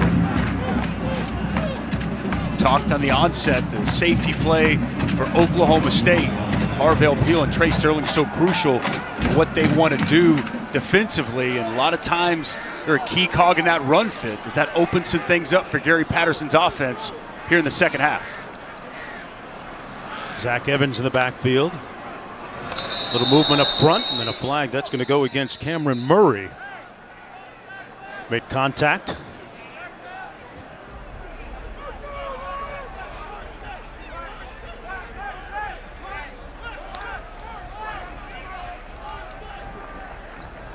Prior to the ball being snapped, offsides, number 92 with contact, defense, 5-yard penalty, first down. Go back to that last 3rd down play. Watch Trace Ford coming off the edge. There's a little shot here to Max Duggan, who's taken several hits throughout the course of the day. Something to keep an eye on here in the second half. Ford was their best pass rusher last year. Great quickness off the edge. Duggan going to keep it after faking the handoff. Gets those shoulders north-south and picks up a couple of yards, about 3 yards shy of the first down. Second down coming up. Malcolm Rodriguez in pretty good position, escorting Max Duggan out to the sideline. Rodriguez made a key play to start this game off, ripping the football away, and his teammate Brock Martin with the scoop and score to get things started here in the first half. Well, Rodriguez, you saw that right arm heavily bandaged, wearing a brace underneath it too. Duggan back to pass, caught but out of bounds, incomplete. And a hard landing there by Darius Davis. Darius Davis, really good body control, unable to get that foot bounds. That's a quality job by McAllister to force him out of bounds before he can get that toe in bounds. He catches the football, just unable to drag a foot in before he goes sailing into the Oklahoma State sideline. Hard landing. 3rd down and 3 now for the Horned Frogs. Quarterback run game. DeMercado in the backfield beside Duggan. He gets the handoff, and he's going to be stopped up just a little bit short of that first down marker. So an interesting 4th down scenario coming up. Do you go for it or not? It's the go zone. I think absolutely. No question. 4-4 on the season. Looking to win this football game right around the 50-yard line. I think Gary Patterson, I think he's going to go for it here. A quarterback who's a real talented runner. Their leading rusher coming into the ball game. There he is, quarterback Max Duggan. Asking for a measurement maybe. Was coached by his dad in high school in football, and it's interesting on his visit when they brought him to a TCU spring practice. Was really zealous and eager, was in the middle of a lot of the different drills and observing, and decided to come and play football here. And they are that much short. Got a long way to go. I think this is, where you're at in the season, I think you go for this right here. Let's see here, take a look at it. That's a nice job by the officials. You got that spot on. Extra tight end comes into the game. They bring in Carter Ware, more of a blocking tight end for TCU. DeMercado in the backfield. Anticipate similar play, inside zone with the ability for Max Duggan, if he gets a proper read, to be able to keep it himself. 10 of 17 on 4th down this year. This could be a pivotal tone setter for the second half for TCU. Big play. Remember last week, Texas Tech, a couple of fourth downs, they popped for big plays. Duggan going to keep it himself. And an extra effort earns him the first down. Ran through the arms of the would-be tackler to pick it up. Ogbongbemiga coming downhill right at you. That's good on good. You called it perfectly, partner. Quality extra effort there by Max Duggan as he lunges just enough to move the sticks and keep this opening drive alive. First down and 10 from the 4-9. Wells in motion. They're going to run it. Mercado. And let's go down to Chris. Jones, the official word for Oklahoma State on Trey Sterling, it's a lower extremity. He's not expected to return today. Yeah, we saw him, thanks, Chris, limping right after the play and limping out of the locker room just a few moments ago. That's where he injured it. You saw that ankle right there. Yeah, it rolled up on. Yeah. And he was ginger walking to the tunnel there before the half. Be big for Jason Taylor. Step into the second half, 25. You see him right here. Fill in the absence of Sterling. On 2nd and 6. Mercado again out to the 44 is where they're going to spot it. 3rd down. And what do you like here in terms of play calling, Dustin? Well, the great thing is this is right in their wheelhouse. So 3rd and 3. I think they keep it on the ground. I don't think if it ain't broke, don't fix it. So far, they've come out. They've been effective on the ground. Would you agree they're a little impatient in the first half at times? I thought too many shots down the field. Right. Absolutely, I do. I think that's why we saw some of the frustration between Jerry Kill and Doug Beacham. And when you look at just 60 yards rushing in the first half, you would have thought coming out, the point of emphasis here in the second. It's interesting speaking with Jerry Kill yesterday. Pivotal 3rd down. Duggan going to keep it. And picks up another first down right at that marker. They move the chains again. Quarterback sweep once again. That's what I said coming out. I expect more Max Duggan in the second half. He's been such a key part of this rushing attack throughout the course of the season and really didn't get involved much aside from the touchdown run and a couple of scrambles on passes. But design quarterback run is what Jerry Kill wants to get implemented. It's really the strength of what Max Duggan does, and we're seeing that here in the second half. Yeah, Jerry Kill telling us yesterday with all that's gone on with COVID protocols and some of the schedule changes, he said this has felt like a 2-year season, but a lot of the coaches have done their best coaching jobs ever in spite of that. Back after this. To review, when the runner's right knee was down, the ball was short of the line to gain. The football will be placed just inside of the 42-yard line. It's 4th down. Rogers Redding, what do you make of that? That's a good review. You can see that the right knee was down when the ball was short of the line to gain, and so they spotted the ball right at about the 41-yard line. So that's a good call and pretty good spot. 4th down and 1, they're going for it. Like this decision. Expect they're going to keep this on the ground here. Arlo's a tough runner inside. Ware in motion, now sets. Duggan keeps it, got a seam, creased it, and he's off. Duggan still on his feet. What a move! Houdini time! Duggan! Touchdown, Horned Frogs!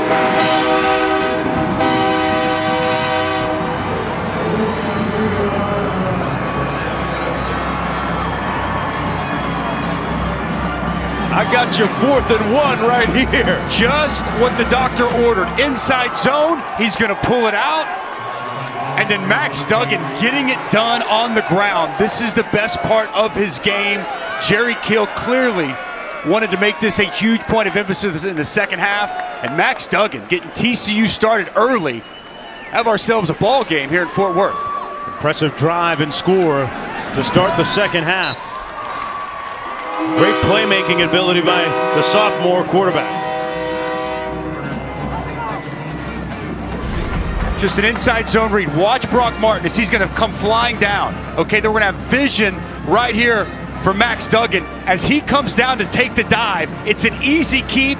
You see 47 Carter Ware, nice block there on McAllister, and then it's all Max Duggan in the open field. You got 25 Jason Taylor who's in for Trey Sterling, can't get him down. Max Duggan, second time in the end zone on the ground. Frogs alive here early in the second half.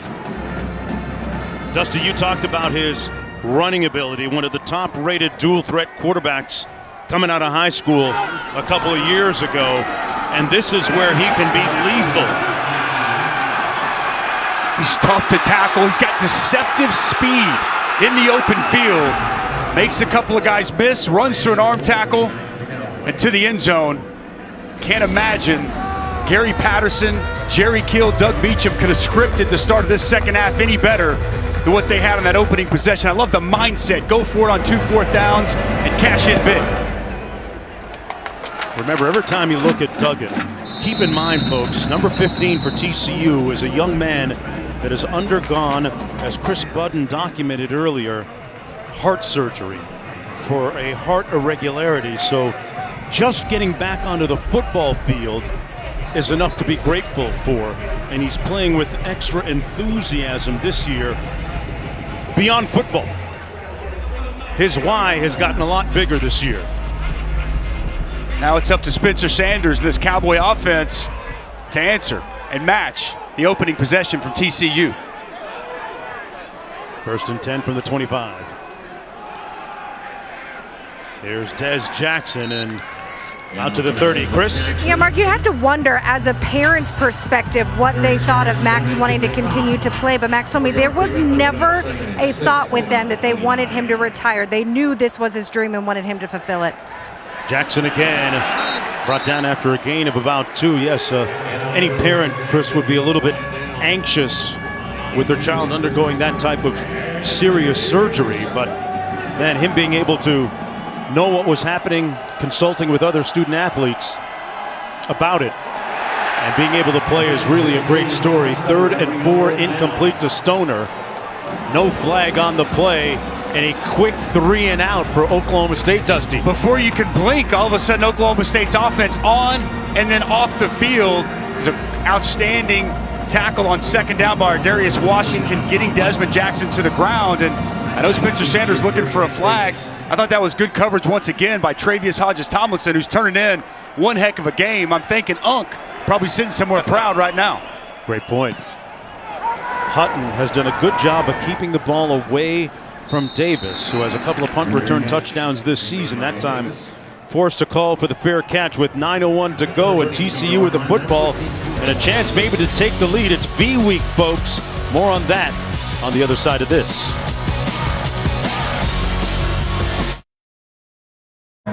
Welcome back to Fort Worth. It is V Week at ESPN, a time dedicated to raising money for cancer research. It is a cause that is personal to Oklahoma State defensive lineman Brock Martin. His mom, Penny, was diagnosed with ovarian cancer last year. She is still undergoing chemotherapy and says it's because of that research she's able to be here today. Cancer research has given me a future. I was diagnosed in an emergency room in Memphis, and I was told with a good treatment plan, I could possibly have 3 years. But I've gotten so much more. I get a future. I get to look forward to my son graduating college and being in attendance. I get to see my grandson every day, and I get to see him grow older. I get a future. That's what cancer research has done for me.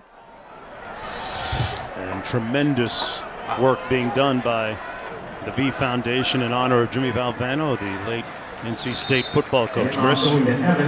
Yeah, it's about research and it's about support. And Penny found it in an unexpected source. Brock's best friend, Malcolm Rodriguez, the two were high school rivals, now teammates and roommates. And he was in the room when Penny announced her recent diagnosis. I did give Malcolm the opportunity. I pulled him aside and I did let him know that I was about to announce to Brock that I had cancer. And he was, I said, you know, I'm giving you an out. You can leave. This is going to be really difficult. And he hugged my neck and he said, absolutely not. I'm part of your family. You are my family. And I want to be here to support you and Brock. Oh, that is really wonderful and heartwarming. Johnston with a catch downfield inside the 20-yard line. What a play and a throw by Duggan to Quentin Johnson, the true freshman. And they're threatening again. Evans. And Evans down to about the 11-yard line. One more look at that catch. Quentin Johnson just goes up and gets it. Second time we've seen it. Ball well placed. As he gets a little bit of separation from Bernard Converse. Second big shot. Duggan's been able to locate the true freshman receiver. Missed the Kansas game. And a huge target for TCU here so far today. Second down and 3.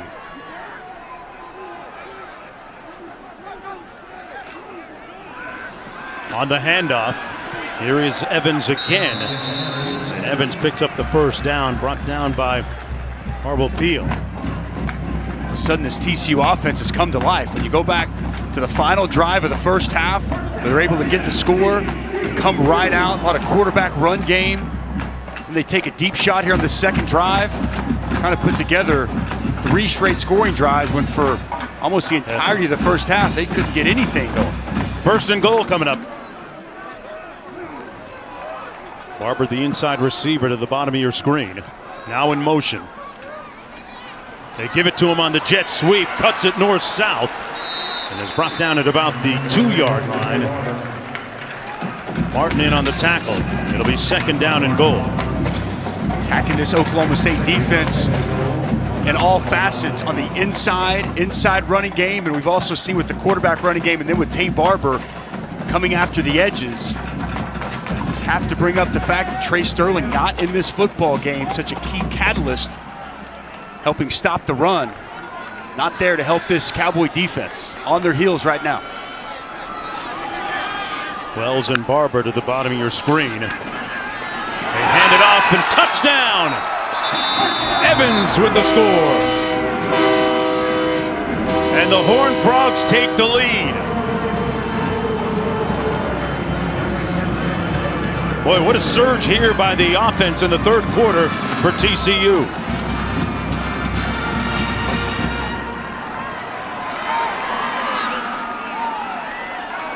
This Cowboys defense reeling right now, on their heels. There's 6:10 to go in the third quarter. TCU has scored a couple of times here to move out in front. Don't forget, that quick 3 and out put that Cowboy defense right back on the field. Like they're a little bit tired out there right now. TCU's offensive line getting a lot of movement there on those last couple of plays. Making it look pretty easy to cap off that drive. Offensive line that had a bunch of switches coming into the game. Avila moving over to right tackle. Barlow to right guard. Hayes into center. Move them around any way you want. They're getting movement up front. And moving in the right direction, Dusty. Big shot down the field. Duggan finds the true freshman, Quentin Johnson, getting him in position. And then it's another true freshman, Zach Evans, the 5-star, getting into the end zone. We got a heck of a game here in Fort Worth. Let me run it up. Still won't let me inside Canada. On ESPN as we continue Jim Valvano's fight against cancer. And welcome back, everyone, to Fort Worth, Texas, where the tone and tenor of this game has really turned around. The Horned Frogs taking the lead. A big third quarter explosion offensively. 6:10 to go here in the quarter. It'll be 1st and 10 from the 25 for Oklahoma State. Well, folks, during these challenging times, ESPN and the V Foundation fight against cancer has not stopped. It hasn't.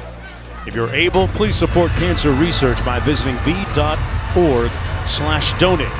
100% of what you give goes directly to cancer research. And we heard that great story a moment ago. Penny Martin, that was a fantastic job by Chris. Yeah. Listening to her emotional pieces there, just really, if you have the opportunity and you can give, step up. It goes to such a great cause. Lost an uncle to pancreatic cancer last year, a disease that we've all been touched by at some point. Wallow with the tackle on Jackson. Hey, what does this offense, Dusty, have to do to get its mojo? They got to get a first down. They've got to get a first down. If they go a quick 3 and out again and put that defense back on the field, it could be extremely problematic. times like this, you got to go to your playmakers. I'd like to see him try to locate Tylan Wallace at some point in this drive. Wallace has been targeted 8 times, has 4 catches so far today. There it is on the receiver screen, but well dissected that time in the secondary by Mary. Well, that's a future pro. Watch him get up the field, diagnose the screen, and he's going to make that tackle every time. Mel Kiper Jr.'s #1 safety in the upcoming NFL draft. Just a phenomenal man in coverage, can go man-to-man and take people out, and quality open field tackle there on second down. One of the leaders on the defense, man. He's been watching a lot of tape. 3rd down and 9. Sanders fires, complete. Wallace, let's see where they spot this. Boy, they're going to give him the first down. Wow. Caesar closed quickly to make the tackle. How about the catch, though? Watch him go up and get this ball. The strong hands to catch it. It's right at it. This may take Rogers Redding to let us know, but Rogers, what do you think about the spot on this catch? It's a good spot because the receiver, if he goes up like that for the pass and then gets driven back, he gets the forward progress spot. He gets to where he was when he first touched the ball. So that's a good spot. I think they're going to take a look at this, but I believe they got a good spot. Look right on the mark to me. It's one of the things when you watch Tylan Wallace on tape, he's got the ability just to take over games. And when you need a play, you go to your playmakers, and that's what he's been for so long for this offense. He's going to high point this football, and then Caesar's going to pull him back. The previous play of a catch for a first down is under further review. There's a different angle that shows different perspective of where his forward progress was. His foot came down just inside that line, right near that first down marker. But you know what? Sometimes on those kind of plays, the guys down in the field actually, it's better than any camera angle or view you can get. Rogers, you see anything else after you've had a chance to see it a few more times? It looks like a good call to me because, as I say, when the receiver goes up like that and then he gets driven back, he gets as far as he was when he first got the ball. So I believe this is a good spot. And so replay's got some better looks at it maybe, but I believe this is a first down. He's right on it, Jonesy. Yeah. To me, that's one of those that is so close. Yeah. I don't know if they're going to be able to overturn it. Seems like it's one that would, as we've seen a couple of times today, call on the field stands. Hey, Rogers Redding, I'm all for using technology, enhancing technology. Put a computer chip or something in that football so that when he crosses the first down line, it automatically beeps or something to make your job a little bit easier. What do you think about using technology to make this a little more exact? There's been some talk about that. Really? To have some kind of an indicator. Wow. So that here comes the call.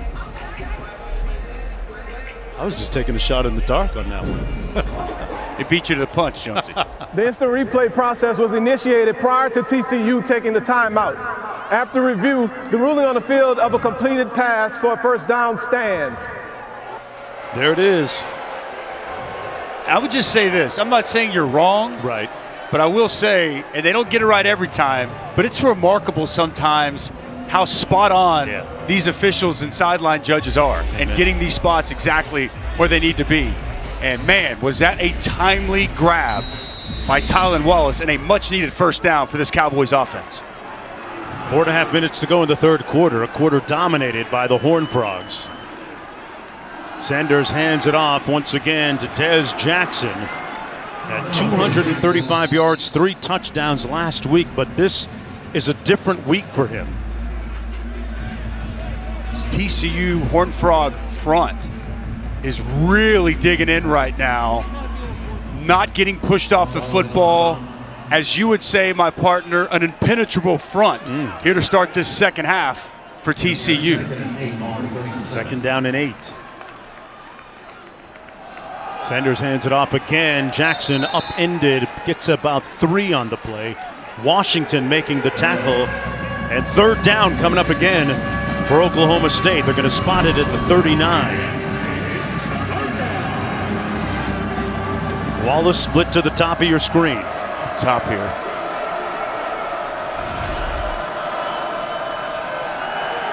He's got one-on-one coverage underneath, though.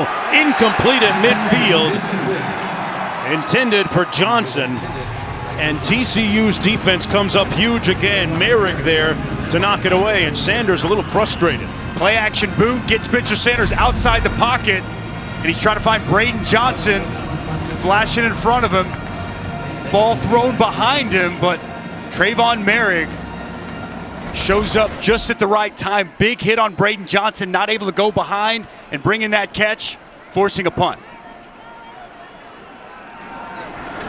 Darius Davis standing back at his own 20-yard line once again calls for the fair catch. Oklahoma State has done a nice job of neutralizing him in the punt return game. Well, coming up tomorrow, Sunday NFL Countdown, Seattle superstars Russell Wilson and Sue Bird going one-on-one. Kick off your Sunday with NFL Countdown, 10 a.m. Eastern. Then the Monday Night Football matchup has Josh Allen, the Bills, taking on the 49ers at 8 Eastern, 5 Pacific on ESPN and ABC, as well as ESPN Deportes and the ESPN app.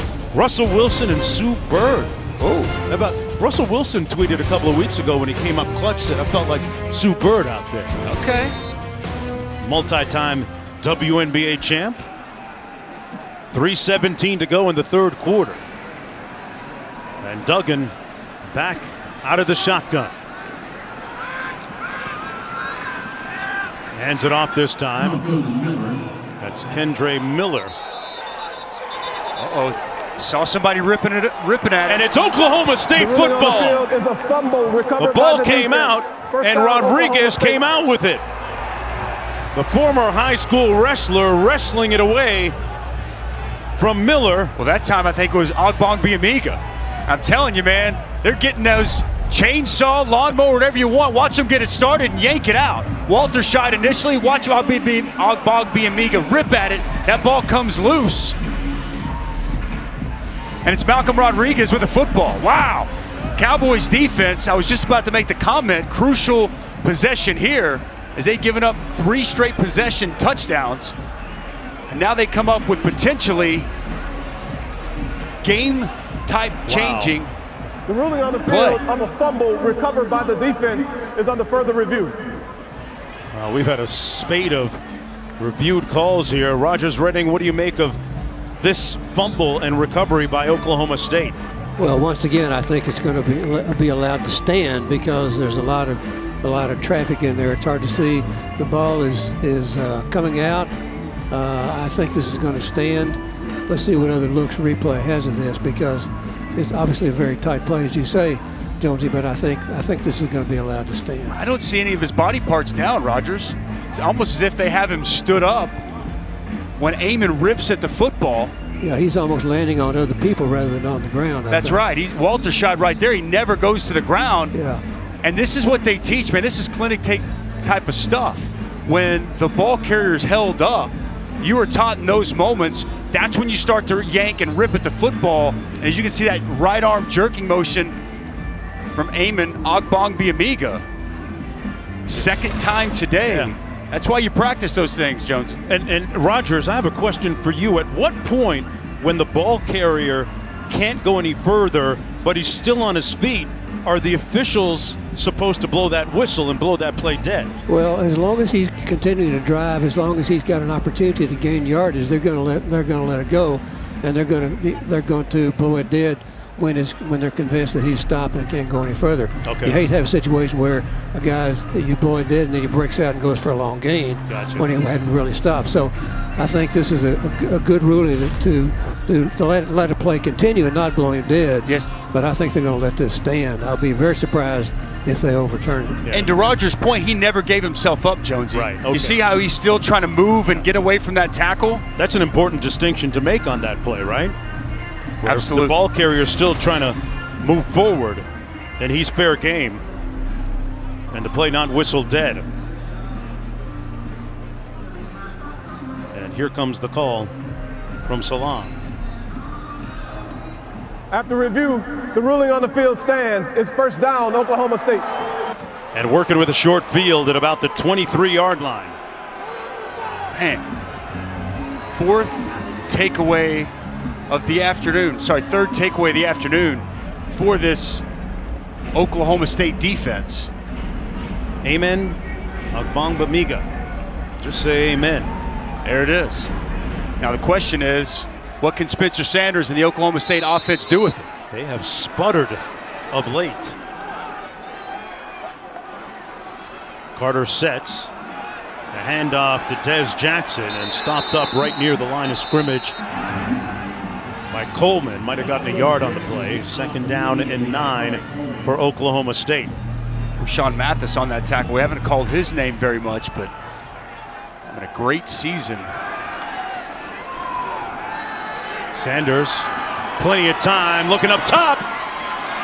Wallace out of bounds, incomplete. He ran out of end zone, and it's 3rd and long coming up. Spencer Sanders missed a golden opportunity. He waits too long. He's got Tylan Wallace open, and he waits, and he needs to throw this football sooner. Watch him as he's going to run this post. Watch him. He's got him right there, and he's waiting, and he's waiting, and by the time he delivers it, it's out of the back of the end zone. But another chance here on 3rd down. Sanders couldn't make a move and is brought down to the 20-yard line shy of the 1st down. It'll be 4th and long coming up. And remember, Oklahoma State with those place-kicking issues. Alex Hale was hurt in that Oklahoma game. Sanders visibly frustrated. Wallow and Mathis making the tackle on that last play. That's good defense by TCU to force that stop after a huge turnover by the Oklahoma State defense and a missed opportunity by Spencer Sanders. Yeah, Chad Glasgow's defense has done a nice job here. Cole hooks this one badly. Man, he got the full shank. I mean, he missed that badly. With under 2 minutes to go in the 3rd quarter.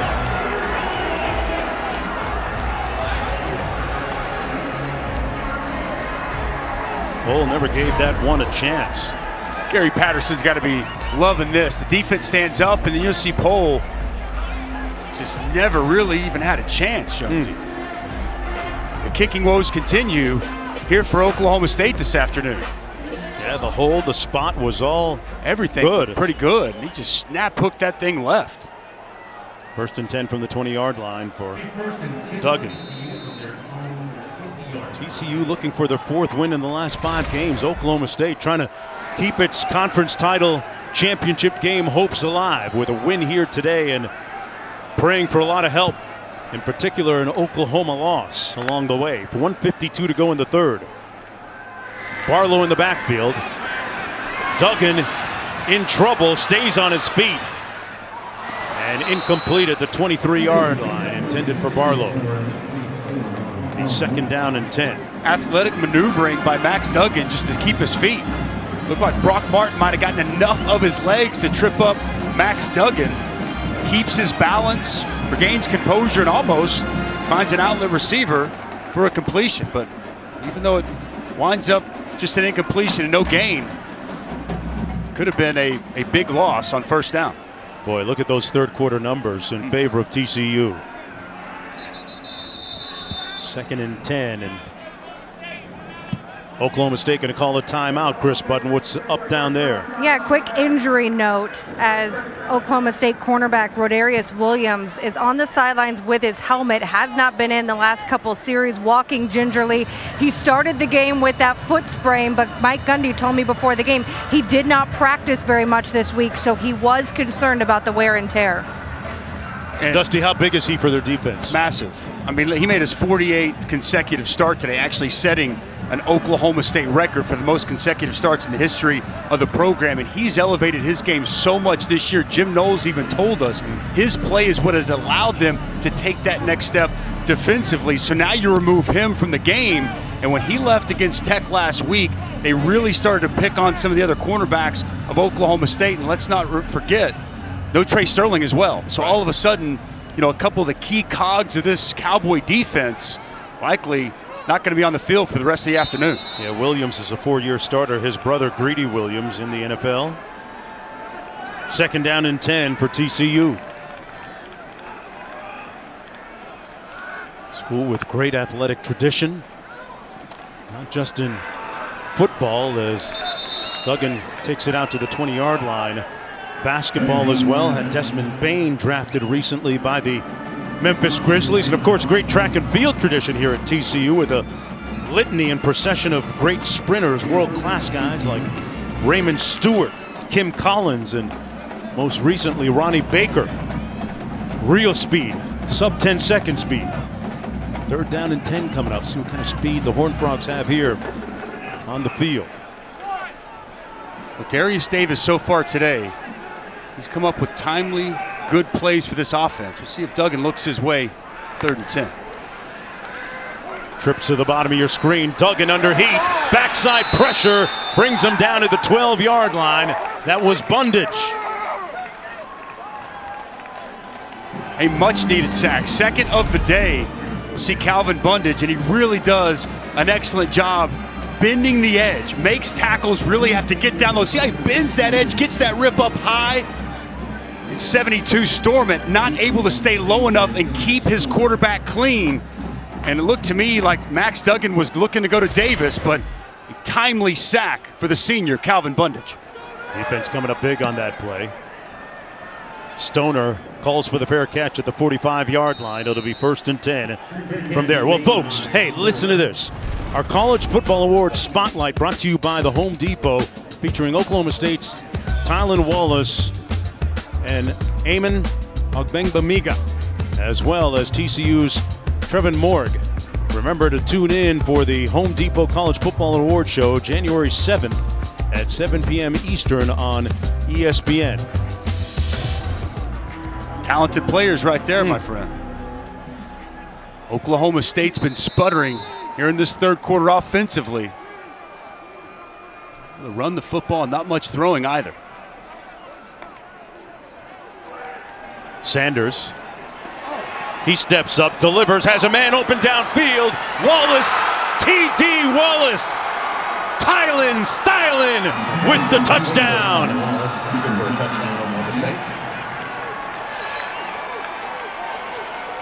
In one fell swoop, they reeled back in the Horned Frogs. Tylan Wallace, he's in the slot, and he runs a wheel route.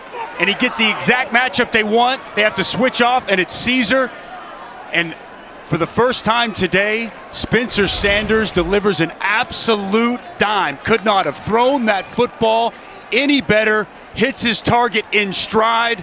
Huge play for the Cowboy offense. And his brother on the sidelines, Trayson, approving as well with 7 seconds to go in the 3rd quarter.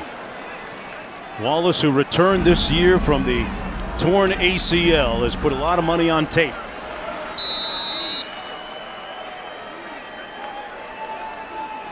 Sanders looking into the end zone, pulls the trigger and incomplete. No flag on the play. That was intended for Tay Martin.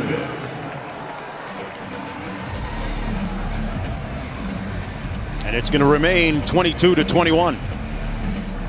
And boy, Wallace a little That's not a good sign. Let's take a look at how it happened. He's right here in the slot. He's going to start up, go out, and they're going to get the matchup that they want here on Caesar.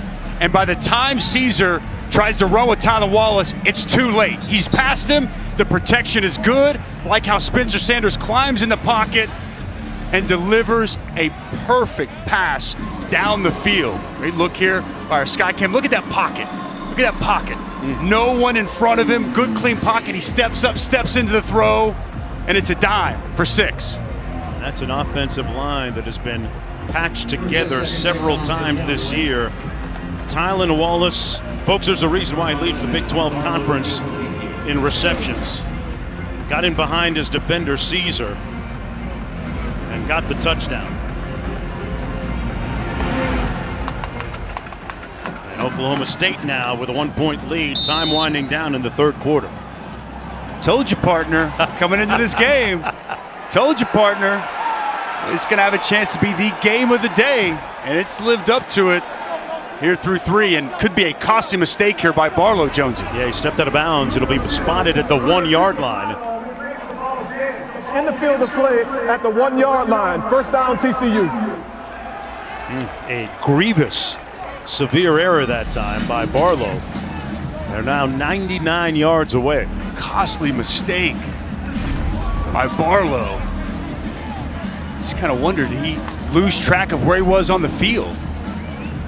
He doesn't even have to catch that. Rogers? 6 seconds on the game clock. He kicked that pylon. He possesses the ball in the field of play and then goes out of bounds. And so this is the correct call. He's already got the ball, then he kicks that pylon. They're going to review this, but it looks like to me that he catches it in the field of play and then steps into the pylon, which makes him out of bounds. Wow. They're going to review this, obviously, because this is a critical play, but you can see that he possesses the ball. Where's the football, though, is my question. Because what if he hits that pylon and he tucks that ball and it breaks the goal line? You know what I'm saying? Yeah, but what they're saying is he kicked that pylon before he gets into the end zone. So the ball is still in the field of play. As you say, it's where the ball is. Correct. But once he hits that pylon, he's out, and the ball, I believe, is still in the field of play. Now, we don't have a really good look right down those lines, either right down the goal line or right down the out-of-bounds line. So it's a little hard to say. But I believe that he's got the ball in the field of play when he kicks the pylon. This is going to be an interesting call and review. It goes into the shadows, so you kind of lose track of it. He has possession. That left foot is in the end zone. Yeah, but the ball is still in the field of play. Where the ball is. That's Okay, right. The foot doesn't matter. That's right, except the foot hitting the pylon. But, I mean, the issue is where the ball is when his foot hits the pylon. And that's why I was asking you, is that ball? And I think you said it exactly right. I think it's right. I don't know if there is a look that gives us. Yeah, I think they're going to have to let this stand, I believe. Well, you don't see that happen a lot. No, that's what I'm saying. That's a strange one. I think that Barlow just was confused of where he was on the field. He would have been better off to just let the ball go. In fact, if he would have stepped out of bounds and then reached in bounds and touched the ball before it goes in the end zone, they get the ball to the 35-yard line, because that would be a free kick out of bounds. Correct. Which is give that to me again. Under what circumstance would they get it to 35 again, Rogers? Okay, if he steps out of bounds, it's like touching the sideline and then touches the ball before it goes anywhere, that's a ball out of bounds. That's the same as if the kick had gone out of bounds itself, so they get the ball to the 35-yard line. So he should have let this ball go, or at least just step out of bounds and then reach in bounds and touch the ball. That's a kick out of bounds, a foul, and they get the ball to the 35-yard line. If he just doesn't catch it, it's one of two things, either at the 35 or at the 25 and a touchback. Yes, right. Right. Exactly. Here's the call. After reviewing the play, the ruling on the field stands. First down, TCU at the 1-yard line. And that's why they pay him the big bucks, and we bring him with us all over the country. The outstanding explanation. The by next Rogers time we Red. have one of those official seminars, I'm going to sit right beside Rogers again. I need to sit beside him more. You got to show up first. You know what I mean? When they take that test, I'm going to look over my shoulder. I'm going to look over his shoulder.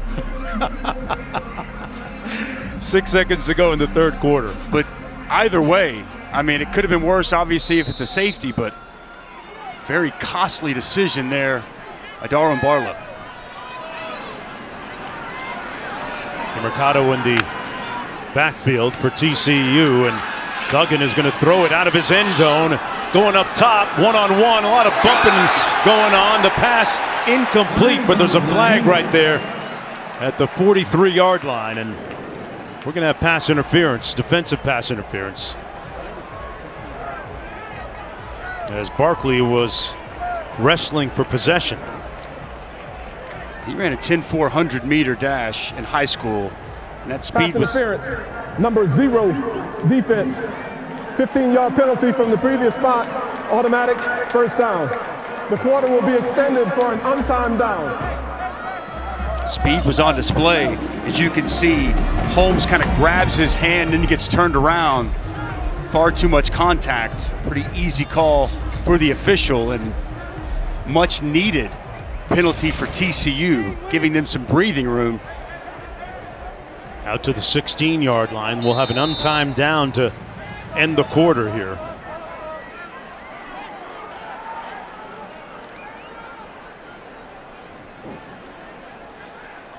But this will be a quarter where TCU put its stamp on the football game with some really efficient offense. getting a couple of scores to battle back into this football game. Duggan using his legs, hit him with the hezzy. A little hesitation move. And out near midfield at about the 45-yard line, a good way to end the quarter, punctuating a prosperous third quarter for TCU. 45 minutes in the books. A 1-point game when we come back to Fort Worth, Texas. Well, this season, for every field goal and extra point made by participating universities, Allstate will make a contribution to the university's General Scholarship Fund. Thank you, Allstate. A beautiful day here in Fort Worth, Texas. Oklahoma State leading by 1. Mark Jones. Hey, look at Bird down there. Pipes getting it. Playing his guitar camera. Gary Patterson would like that. Yes. Picking and a grinning. Take a step back. Listen to his song, the coach's song on Spotify. A nice run right there by Evans. Coach P right there. You said you had a chance to listen to it. What do you give it on a scale out of 10? I thought it was awesome, man. I was enjoying it. I listened to both Game On and Take a Step Back, both songs that he wrote during these COVID-stricken times. Take a step back about family and friends, and Game On was If. Yeah. And thankfully football did come back for us all to enjoy this fall. I love it that the Gary Patterson Foundation is doing great work with the aid of Leon Bridges, a fantastic musician in his own right. Nice run that time by Zach Evans. Evans brought down by Malcolm Rodriguez. It'll be third down coming up for TCU. I'm waiting for Coach Patterson to release Lonely Blue Eyes. I kind of like the story behind that. An intriguing type of prior romantic story. He was fired up yesterday. It was fun to talk to him. Both him and Coach Gundy just can't say enough great things about what they've done at their respective programs. Third down and 4. Duggan going up top and incomplete, a little bit too strong. He overthrows Barkley. And fourth down coming up. That's a solid stop there for Oklahoma State. Good for TCU just to change the field position from being backed up. I think you got to punt here. I think this makes sense in a 1-point game starting the fourth quarter, but just changing field position to move from your 1 to the 50 and try to push Oklahoma State back. Remember, aside from the deep shot to Tyler Wallace, Oklahoma State's really struggled against this TCU defense here in the second half. Smart play here to go with field position. Dylan Stoner standing at his own 10-yard line, ready for this punt from Jordy Sandy. Sandy hasn't had any blocked yet this year, and this is going to be a high end-over-end punt that comes down at the 18-yard line for Stoner.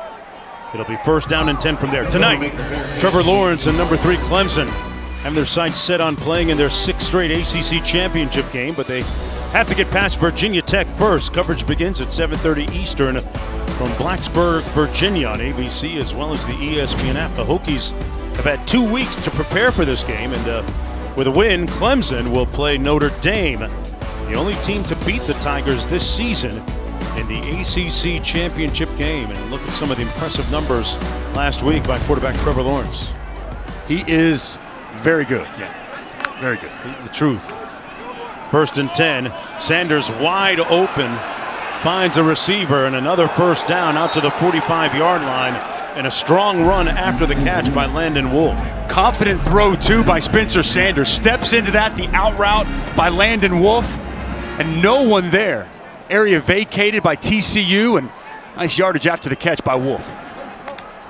Out to the 45. Sanders keeps it himself and is brought down. Good tackle by Mathis.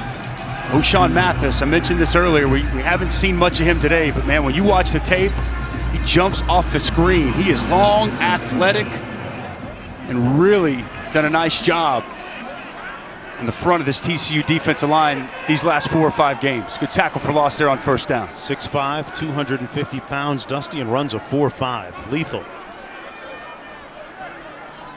Second down coming up. Sanders going through his progression. Nice move by Jackson. but brought down. Boy, they are really running into the football. Garrett Wallow making the tackle. Another one of those players out of New Orleans for Gary Patterson's defense. And a 3rd and long coming up. Tylan Wallace over on the sidelines. That's not a place you want him in a situation like this. Dylan Stoner, been a go-to guy for a long time. And Sanders going to keep it himself.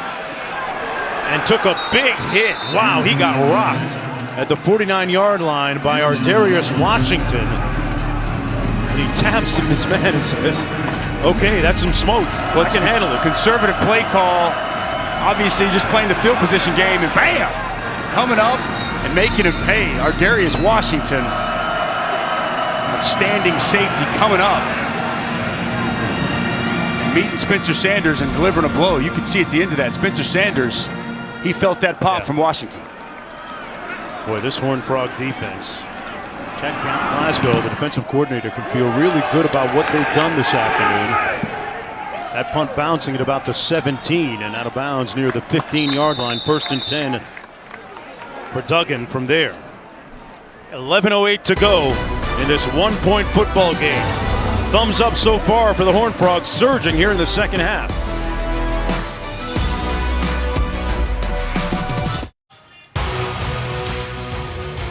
Well, the next UFC fight night is this evening. ESPN2 from Las Vegas. Number 4 contender Jack Hermansson is looking for a title shot. He'll have to get past Marvin Vettori first in the middleweight main event. Prelims start at 7 Eastern, 4 Pacific.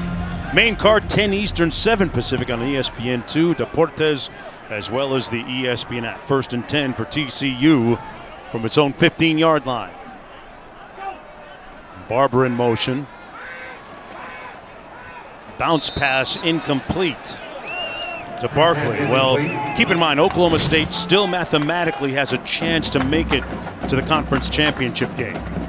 There's a lot on the line here. Look, I mean, you never know what can happen in college football. I mean, it's a bit of a long shot, but to keep yourself in the conversation, you've got to win here this afternoon in this tight, close, hard-fought football game. That was the big goal coming into the season for Oklahoma State to compete for a Big 12 title, and their hopes at least still alive for now. Record of 6-2 overall. Duggan, good move in space. Man, he got some sauce, folks. Out to the 42-yard line. Max Duggan. Put McAllister in the blender right there. I'll tell you what, I've seen a lot of straight line speed, but I haven't seen a little shake and bake, a little head bob. Ooh. McAllister. Okay. Know what to do. Big gain once again by Max Duggan. Boy, he has really had himself a whale of a second half on the ground. Duggan got himself a mixtape here. 1st and 10.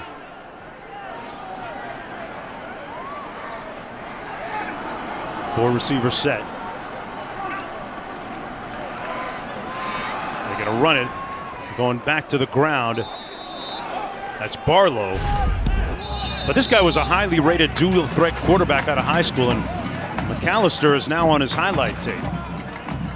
Watch the hips, not the shoulders, Jonesy. You know what I'm saying? You can't go anywhere without those hips. Man. Gave him a little shoulder shimmy shake. Gave him some fries with that shake. Oklahoma State, they're stating the case that they got the football. Big conversation going on between the officials.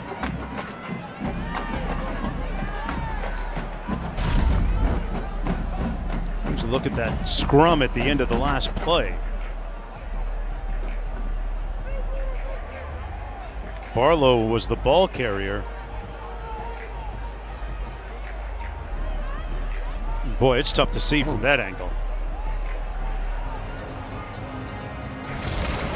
Oklahoma State was claiming the ball came out, and they recovered it. The ruling on the field is a fumble recovered by the defense. First down, Oklahoma State. Wow.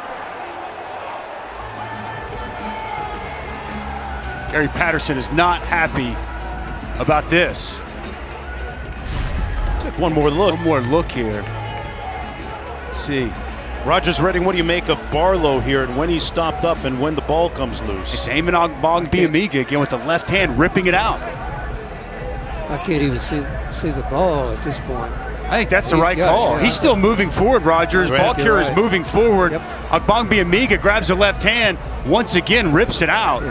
Jim Knowles is going to be, this is clinic tape today on how, whenever another defender has a ball carrier held up, you pull the ball loose. I think it's a good call. I think this is going to stand. And again, they're reviewing this. Lots of reviews today, but lots of close plays. But again, to overturn this, you'd have to have indisputable video evidence that is wrong. And so it apparently stands. Ogbongbemiga again with another big play, and they run it with Des Jackson. Picks up about 4 yards on the play. Ogbongbemiga from Calgary, Alberta, Canada.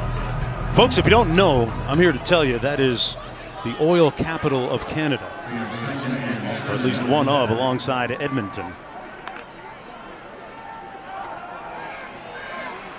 Jackson on the run.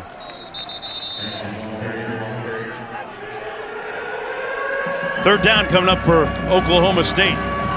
Trying to capitalize on that last turnover, and we still have not seen Tylan Wallace in again on this second consecutive series. Wallace on the sidelines. We haven't seen him since that touchdown reception that he made a couple of series ago. Near the end of the third quarter. Third down and 5. Begs the question, who's the big playmaker? Sanders looking downfield. Tight window and incomplete. The ruling on the field is an incomplete pass. 4th down. Intended for Stoner. Let's take one more look at the end of that play. Spencer Sanders on the move. There was a pretty good pass there to Dylan Stoner. He's just unable to complete the process of the catch. It looked like when he came down, that ball hits the ground. I think that's the right call by the official. Well, the Oklahoma State punting unit coming out onto the field, and Wallace on the sidelines. And they have a dilemma now in terms of playmaking without Wallace in the football game. 9:03 to go in the fourth quarter. Oklahoma State clinging to a tenuous 1-point advantage. Prior to the play clock expiring, the officials were paged to review the previous play.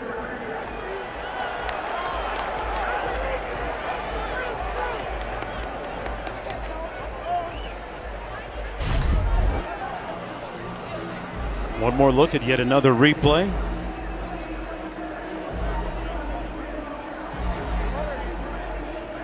Stoner on the other end of that.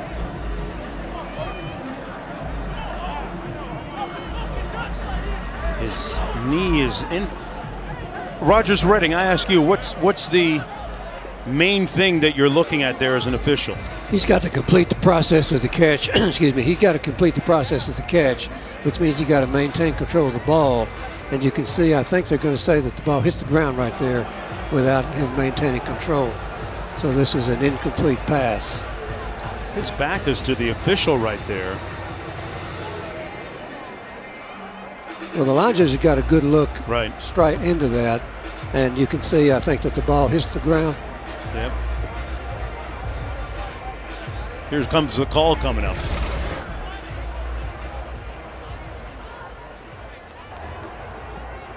After review, prior to the receiver maintaining firm control of the ball hit the ground. By rule, this is an incomplete pass. The ruling on the field is confirmed. 4th down, Oklahoma State. 9:03 to go, and it's 4th down coming up. Tom Hutton into punt.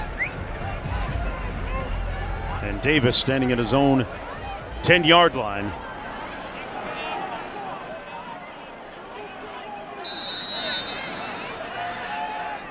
One of the overlooked aspects of this game, Dusty, has been Oklahoma State's punt teams on special teams. They've kept the ball away from Davis as he calls for the fair catch at the 10-yard line. Dangerous. That's very smart. Cowboys with the lead when we come back to Fort Worth.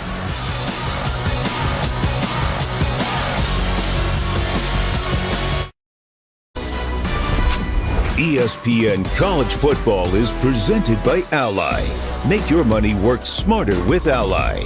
And in part by DiGiorno. It's not delivery, it's DiGiorno. The legends here at TCU that have come through these doors. LaDainian Tomlinson, Davey O'Brien, Bob Lilly, Sammy Baugh, the Mount Rushmore of TCU football. I'm Bob Lilly back in the playing days when I was a Cowboys fan. Jethro Pugh up front on that Dallas Cowboys. You're dating me, man. I don't know. Larry Cole. I can't speak to that. What I can Chuck say is Howley. I'm a Dallas Metro kid. LaDainian Tomlinson was a bad man. Yes, sir. In this stadium back in the day. And the jet sweep. Finally, a little bit of room for Davis out beyond the 20 to the 23-yard line, tackled by Peel. By the way, we haven't mentioned it, but how beautiful is this stadium? Feels These great. accommodations we have here in the broadcast booth. Got a few people in the stands here today. Got some atmosphere.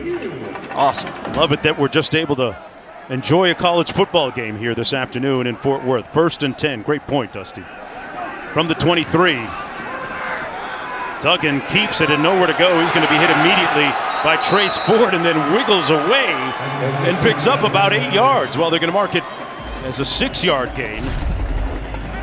Wow, he's been tough to tackle in this second half. Trace Ford comes flying off the edge. See Max Duggan just knock his hand down with his offhand, the hand that he doesn't have the ball. Watch his left hand just knock that arm off and break free. Good strength, using his arm strength here up top. Battle down the sidelines and out of bounds, incomplete for Johnston. The rangy freshman with a one-on-one duel down the sidelines there. He's been putting on a clinic today. Let's see if he gets in. It's another freshman, Jabbar Muhammad, who loses track. Ooh, that foot is out. That looks like a good call. Great call. We don't need to review that one. His left foot clearly out of bounds right there. Well, this should be a quick review. Or how about we not review it at all? Man. Like the line judge was in pretty good position to make the proper call. Yeah.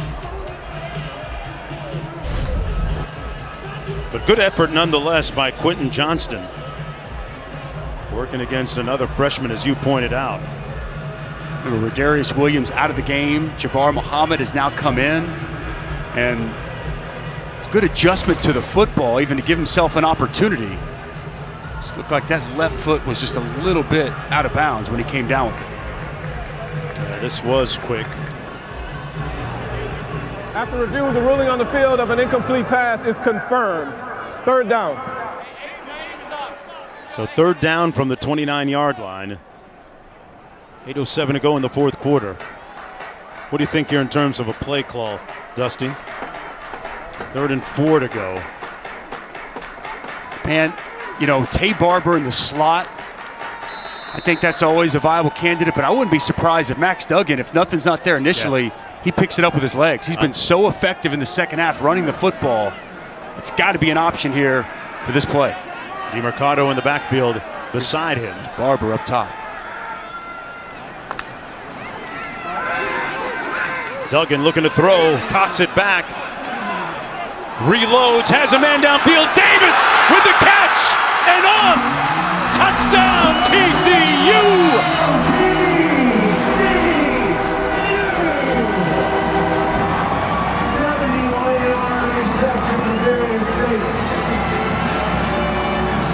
And the Horned Frogs take the lead.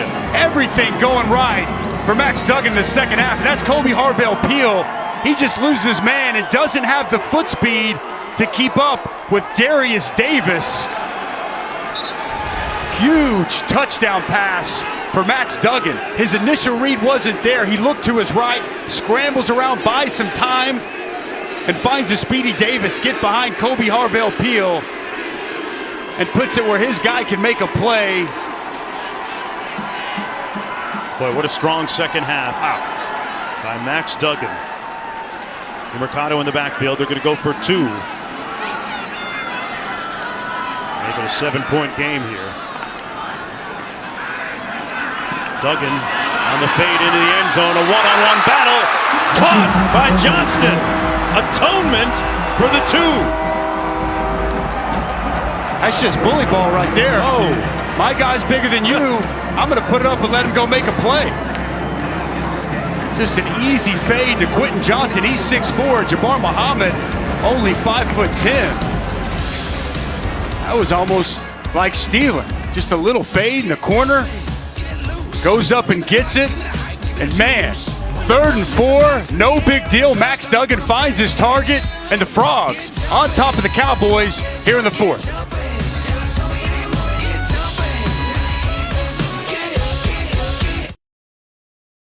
A riveting comeback by TCU here in the second half, folks. They have stormed back. It began in the 3rd quarter with a couple of touchdowns. And just before we went to break, they took the lead on a touchdown from Davis. From the 2-yard line, this is Presley. Getting up the sidelines and a nice run back on the kick out to the 40-yard line. What was the key on this touchdown reception? Well, it's Max Duggan first of all, but here's Davis here. We're going to take a look at the safety, Harvell Peel. It's going to be a double move. As you're going to see, he attempts initially, it's just a little stutter and go, and then right here, when he sees this, when he sees him even, he knows his speed is leaving, and he puts the ball up and allows Davis to do the rest of the work down the field. Max Duggan improvising, looked to his right initially, bought himself some time, and found Davis open down the field for a huge score. Let's see what Sanders does in an offense without its best player, Tylan Wallace, who's on the sidelines. Sanders throws his man Stoner open at the 35 and back to the studio. And Jonesy, you look at Zach Smith, expected to start for Tulsa today. Left last week's game against Tulane with an injury. The Golden Hurricane clinch a spot in the American Championship game with a win. You can see this game starting on the ESPN app at the bottom of the hour. Looking for a date with Cincinnati in that one. What a great effort a moment ago by Dylan Stoner, Dusty. Just an over route. I love the touch on the football by Spencer Sanders. Puts it out, and the sure-handed receiver brings it in. Really good touch here by Spencer Sanders. Puts that ball in a perfect place to allow Dylan Stoner to go up and get that. By the way, Dylan Stoner now, with the catches he's had today, 46 out of 47 games as a Cowboy with the reception. Great consistency from him. Sanders going downfield for Johnson into the end zone and knocked away at the last moment. Great recovery by Merrick. Oh, try to hit Braden Johnson on the corner route, and this is just outstanding coverage by Trayvon Merrick, the junior.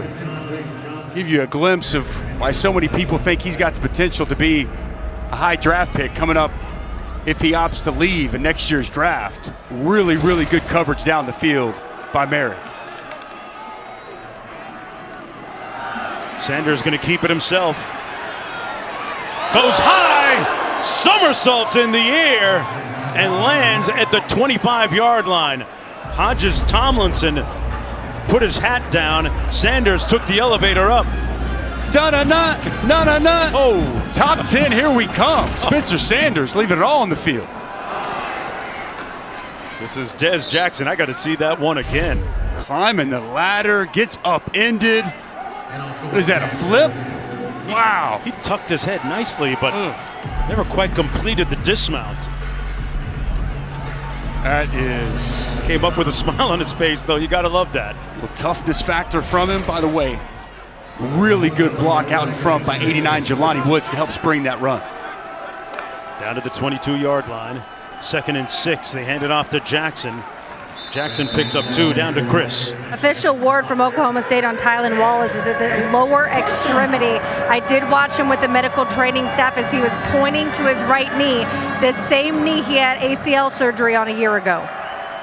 Going to keep it cautiously. A guy that has fought so hard to get back onto the field to play. Sanders getting to the edge, turns it north-south, tiptoe, and no signal yet. Touchdown!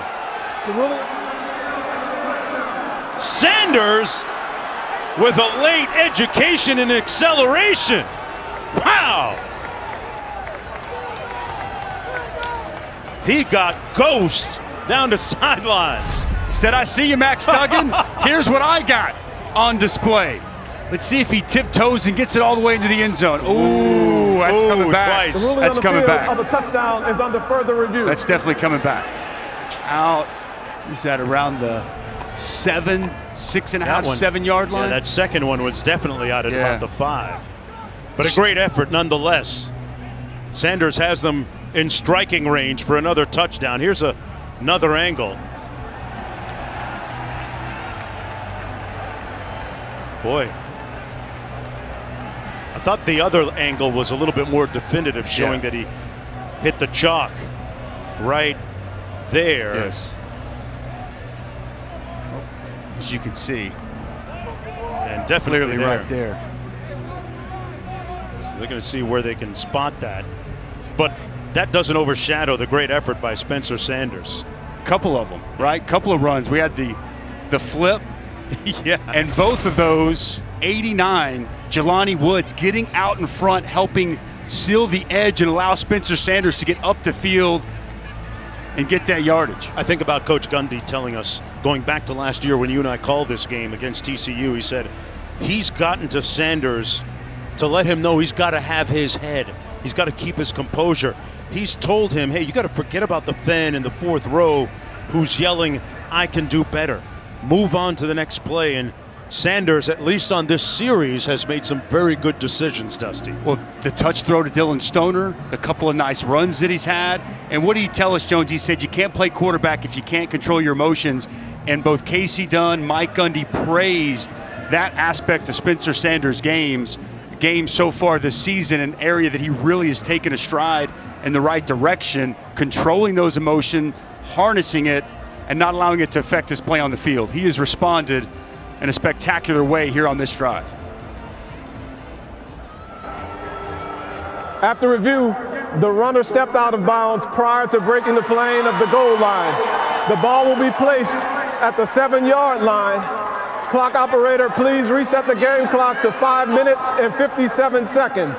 It's first down and goal to go for Oklahoma State.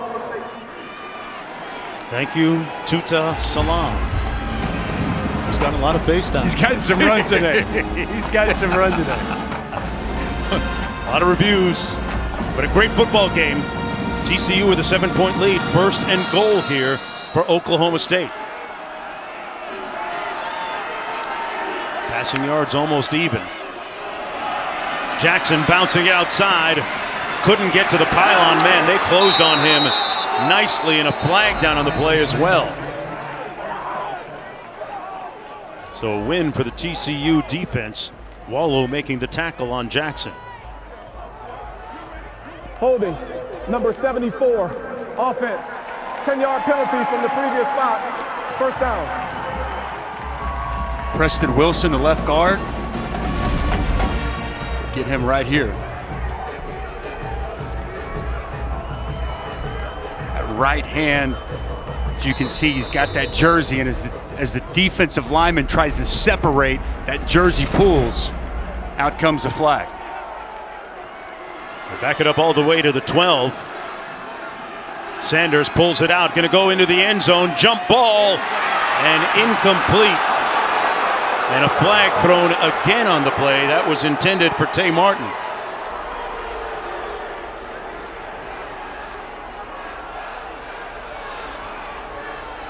C.J. Caesar in the coverage. He's got that left hand grabbing the jersey. Oh, yeah. I think definitely. That lower left hand, the jersey pull. No question about that one. Pass interference, number 9, defense. The foul occurred in the end zone. The ball will be placed at the 2-yard line. Automatic first down. You hear the boos here from the fans. They didn't see the grab. Amon G. Carter Stadium. I don't think they saw that grab. When they see the replay, I think they'll understand. Clearly had a pull, hold of the jersey, pulled the intended receiver, Tay Martin, back, and once again, another good call by the officials. Santa guy had it wrong. It was pass interference. First and goal from the 2. It'll be Des Jackson, a QB run game. They've got Carter in the backfield, the tight end. Now he sets, and they line up in the eye. Sanders trying to hit the corner. Pass it complete, and stopped up short of the end zone. Metcalf made the catch, but he got rocked. And a flag, and Metcalf is a little slow getting up. And another flag. Holding, number 27, offense, 10-yard penalty, first down. That's against Jackson. Desmond Jackson's pleading his case.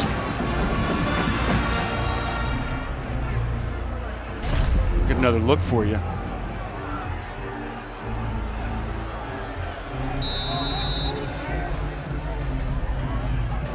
Yeah. Was that a sell job? I ask you. Probably a little bit of both. You know, he grabbed and the defender got spun around. I understand where the flag came in right there. All right, back at the 12. Sanders tucks it under and takes it down to the 7 or 8 yard line. It'll be 2nd and goal for Oklahoma State, trying to tie this football game up. The Cowboys with 2 timeouts remaining. And possession. Clock running with 4:33 to go. I tell you, at 6'7", 275, Jelani Woods a big target in the red zone, wouldn't you think? Amen.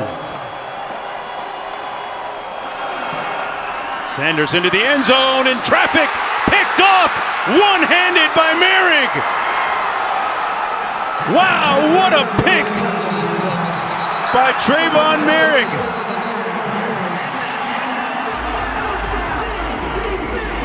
And Woods shaken up in the end zone. As Casey Dunn was thinking what I was thinking. He tried to locate the 6'5", 6'7", 275-pound tight end. Jelani Woods right up the seam. Passes a little bit high, he tries to go up. Really nice job by our Darius Washington for the breakup. And then it's Trayvon Merrig, who's had a heck of a second half with a huge interception to negate a Cowboy touchdown. Off the hands of Woods and into the hands of Merrig. With 4:14 to go, TCU with the lead. A moment ago, Jelani Woods able to come off the field under his own power, but now it's on the Oklahoma State defense to wrest this football back, to keep their championship game hopes alive. A 2-yard gain as we go back to the studio.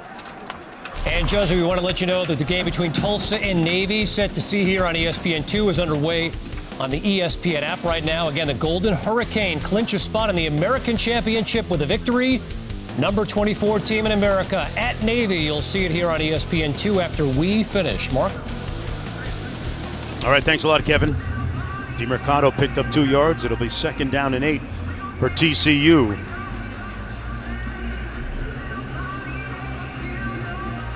Get a timeout on the field. Hey, interesting storyline that prevailed prior to that touchdown.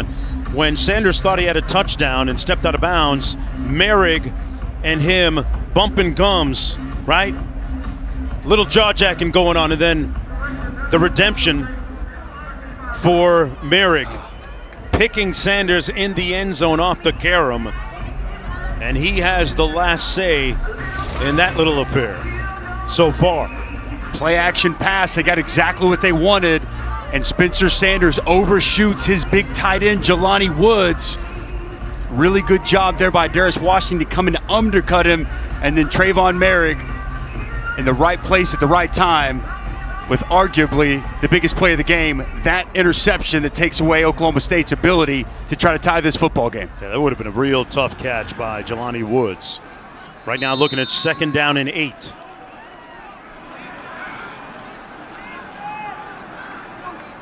Cowboys need to play defensively here on the jet sweep.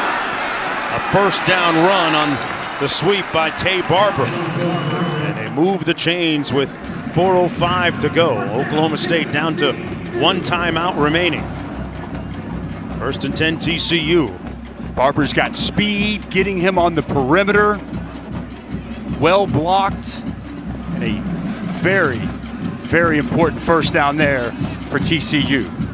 235 yards now on the ground. If you weren't with us earlier, TCU this year, when they rushed for over 200 yards in a game, 4-0. Under 200 yards, 0-4. Duggan keeps it this time on a quarterback run. Strip! He got ripped clean! Bamiga again comes up with the turnover. Wow! With 3.5 minutes to go, he picked him clean. How many times have we seen this today? I believe the 4th time the Cowboy defense creates a turnover on Bongby Amiga. Getting that lawnmower started, ripping it out. And ball pops up right into his hands. Wow! What an unbelievable individual effort to give the Cowboys yet another opportunity. Couldn't have executed that rip any cleaner. But can they capitalize? Spencer Sanders gets another opportunity to tie this game. And they're going to have to do it without Tylan Wallace. Wolf in motion, sets to the bottom of your screen.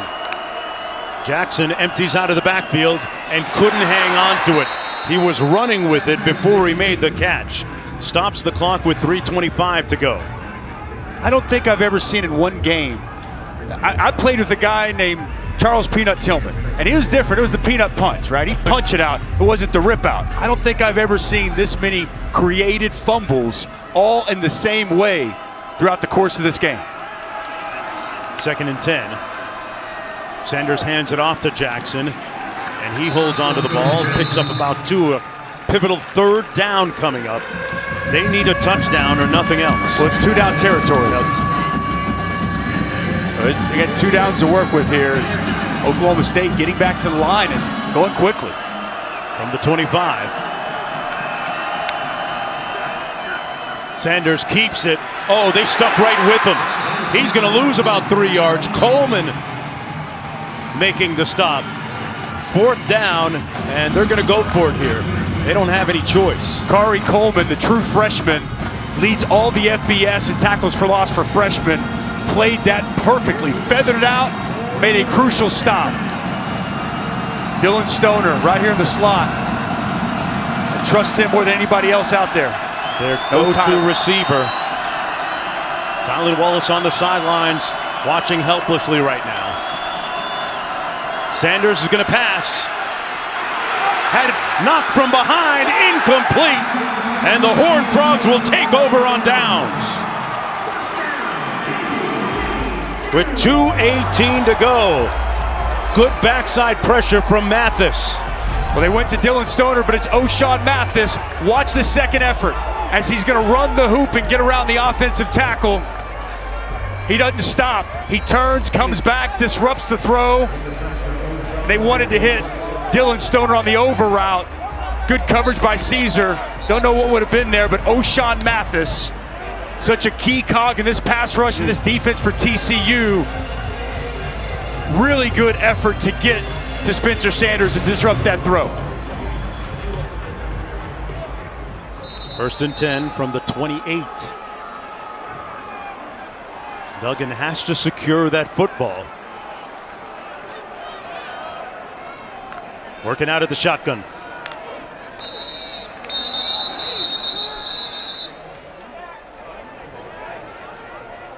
Got a flag on the play. Prior to the ball being snapped, false start.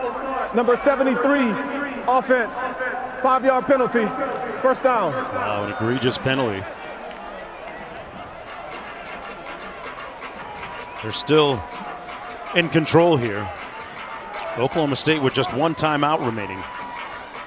Do you think Jerry Kill, Doug Meacham, telling their ball carriers to secure the football over on the sidelines?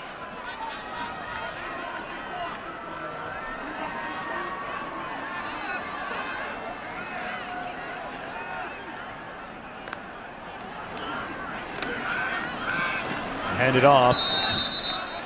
Kind of took a nosedive right to the ground. Mercado got right down to the ground.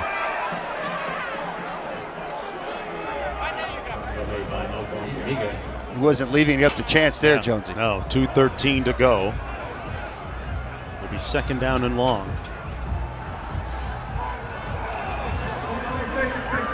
Charge timeout of the half. 30 seconds in length. So Oklahoma State burns its final timeout. Big 12 now on ESPN Plus is a must-have for Big 12 fans. Thursday, go all access with the Cowboys. With Our Time, Oklahoma State football, you'll get unprecedented footage as well as sound from players and coaches. Tuesday, the Cowboys basketball team, led by freshman phenom Cade Cunningham, take on Oral Roberts, and the Horned Frogs hoop team square off against Texas A&M next Saturday. Sign up, ESPNplus.com/Big12 now. Cade Cunningham, pretty impressive hooper. He's a baller. Yeah. Projected number 1 overall pick next year as Mike Gundy leaves the huddle. And, you know, a loss here today essentially eliminates Oklahoma State's opportunity to compete for a Big 12 championship. So much on the line in this game today. Without Hubbard, without Wallace, without Trey Sterling, without Rodarius Williams. Snake bitten by injury throughout the course of this game for the Cowboys. 2nd and 14. Duggan keeps it. He's going to be tackled back at the 24-yard line by McAllister. And Oklahoma State is out of timeouts. The clock will keep running with under 2 minutes to go. 3rd and 14. Got to keep this on the ground, right? You do not put this ball in harm's way. Gary Patterson's defense got big plays when they needed it most here this afternoon. In particular, the last interception by Merrick in the end zone when Oklahoma State was threatening. Play clock down to 7. They're going empty here. Maybe they are going to put it up in the air. I would not. They run the jet sweep. And nowhere to go for Davis. Takes a knee, stops the clock with 1:22, and now starts back up. The play clock running.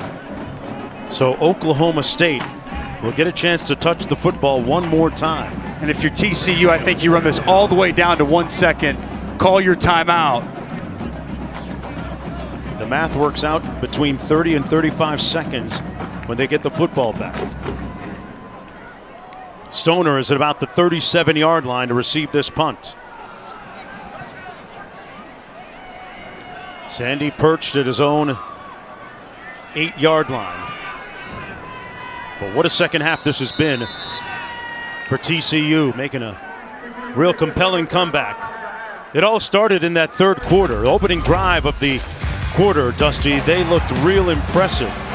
First, though, it was the Wallace touchdown to counter the TCU scores, and then Davis on the long catch and run afterwards. And the pick of the end zone, Merrick right there, one-handed on your typical tip drill, and then the big 4th down stop just a moment ago. This game's had a little bit of everything. As we thought coming in, it's had a lot of everything.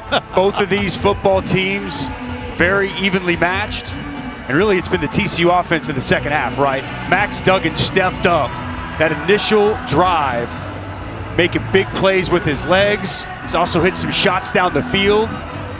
Really elevated his game to another level in the second half of this game, and he's got his football team in position to get a big win. Here's the punt coming from Sandy. They set up the return. They don't go after him. And a great punt. Drives Stoner all the way back to the 20, where he's going to be wrestled down at the 25-yard line. Great special teams work on that sequence by the Horned Frogs. So with 33 seconds to go, Spencer Sanders is going to try and author his biggest comeback ever in maybe the most important game of the season for Oklahoma State to date. Trying to keep their Big 12 championship game hopes alive. They're going to come out with 3 receivers to the bottom of the screen here. No timeouts remaining.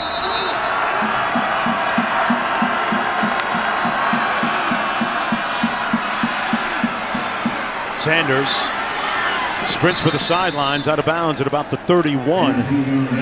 Pursued by Garrett Wallow with 26 seconds to go. TCU's happy to give him that. Right. Not much yardage, time coming off the clock. Gonna have to find and locate something down the field near the sidelines. Second down. Sanders into traffic, almost picked off. Intended for Wolf, who is the closest receiver. Dusty, who's the burner on that Cowboy offense? Is there one? Is there a deep threat that can really take the top of the defense? Braden Johnson. Johnson? Yeah, number 8, Braden Johnson. Okay. I mean, he's a vertical threat for them. Right here in the slot. Oh. And that's the burner. That's the guy you want in this spot. You were right the whole time. Circling that area was perfect, and we do hope that Tyler Wallace, he's okay. 3rd down and 4. Right here, if you want to know who the vertical threat is, Braden Johnson in the slot. He comes over the middle. That pass tipped up and caught at the 49-yard line by Tay Martin. Get up and clock it. 12 seconds to go. Get everybody lined up, clock the football. They can run a couple of plays here, but they must get into the end zone. Officials blowing their whistles. Prior to the ball being snapped, the previous play is under further review to determine if the receiver caught the pass. Might have set a record. Yeah, I know we did. Here's Tay Martin, and there's the catch. He caught That's a catch. This should be a quick review. His arm was definitely underneath the ball on that last angle that we saw. That's phenomenal concentration, Jonesy, because as you can see, Hodges Tomlinson, he gets that left hand and kind of pulls the ball away. Yeah. But that forearm in between the football and the grass. Yeah. The ball never touched the ground. No, that's a catch by Tay Martin. That's very well done by him. Outstanding concentration to possess that football and complete the process of the catch.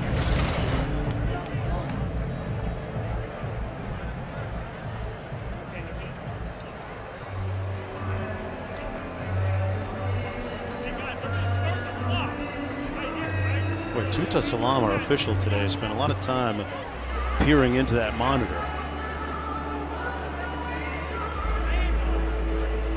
So let's say that it calls. The call stands. It's at the 49-yard line. 12 seconds, 2 plays maybe, Dusty? Yeah, I Take think a deep shot on both, or you split it up, you try and get halfway there. Here's the call coming. After review, the ruling on the field stands. Completed pass, 1st down, Oklahoma State. And the Cowboys get a free timeout out of it. I think you got to have something pretty quick, 8 to 12 yards, and get out of bounds quickly and stop the clock.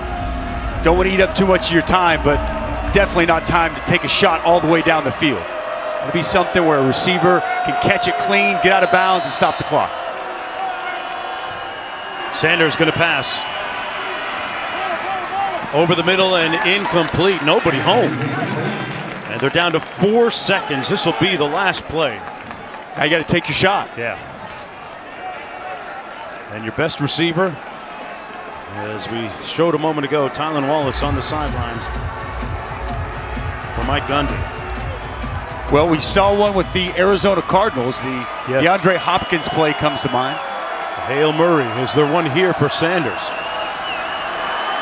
He launches it into traffic and incomplete. TCU wins it in a strong second half comeback by the Horned Frogs with their 4th win in their last 5 games. Harry Patterson and his counterpart and friend Mike Gundy, their respective teams putting on a good show here this afternoon.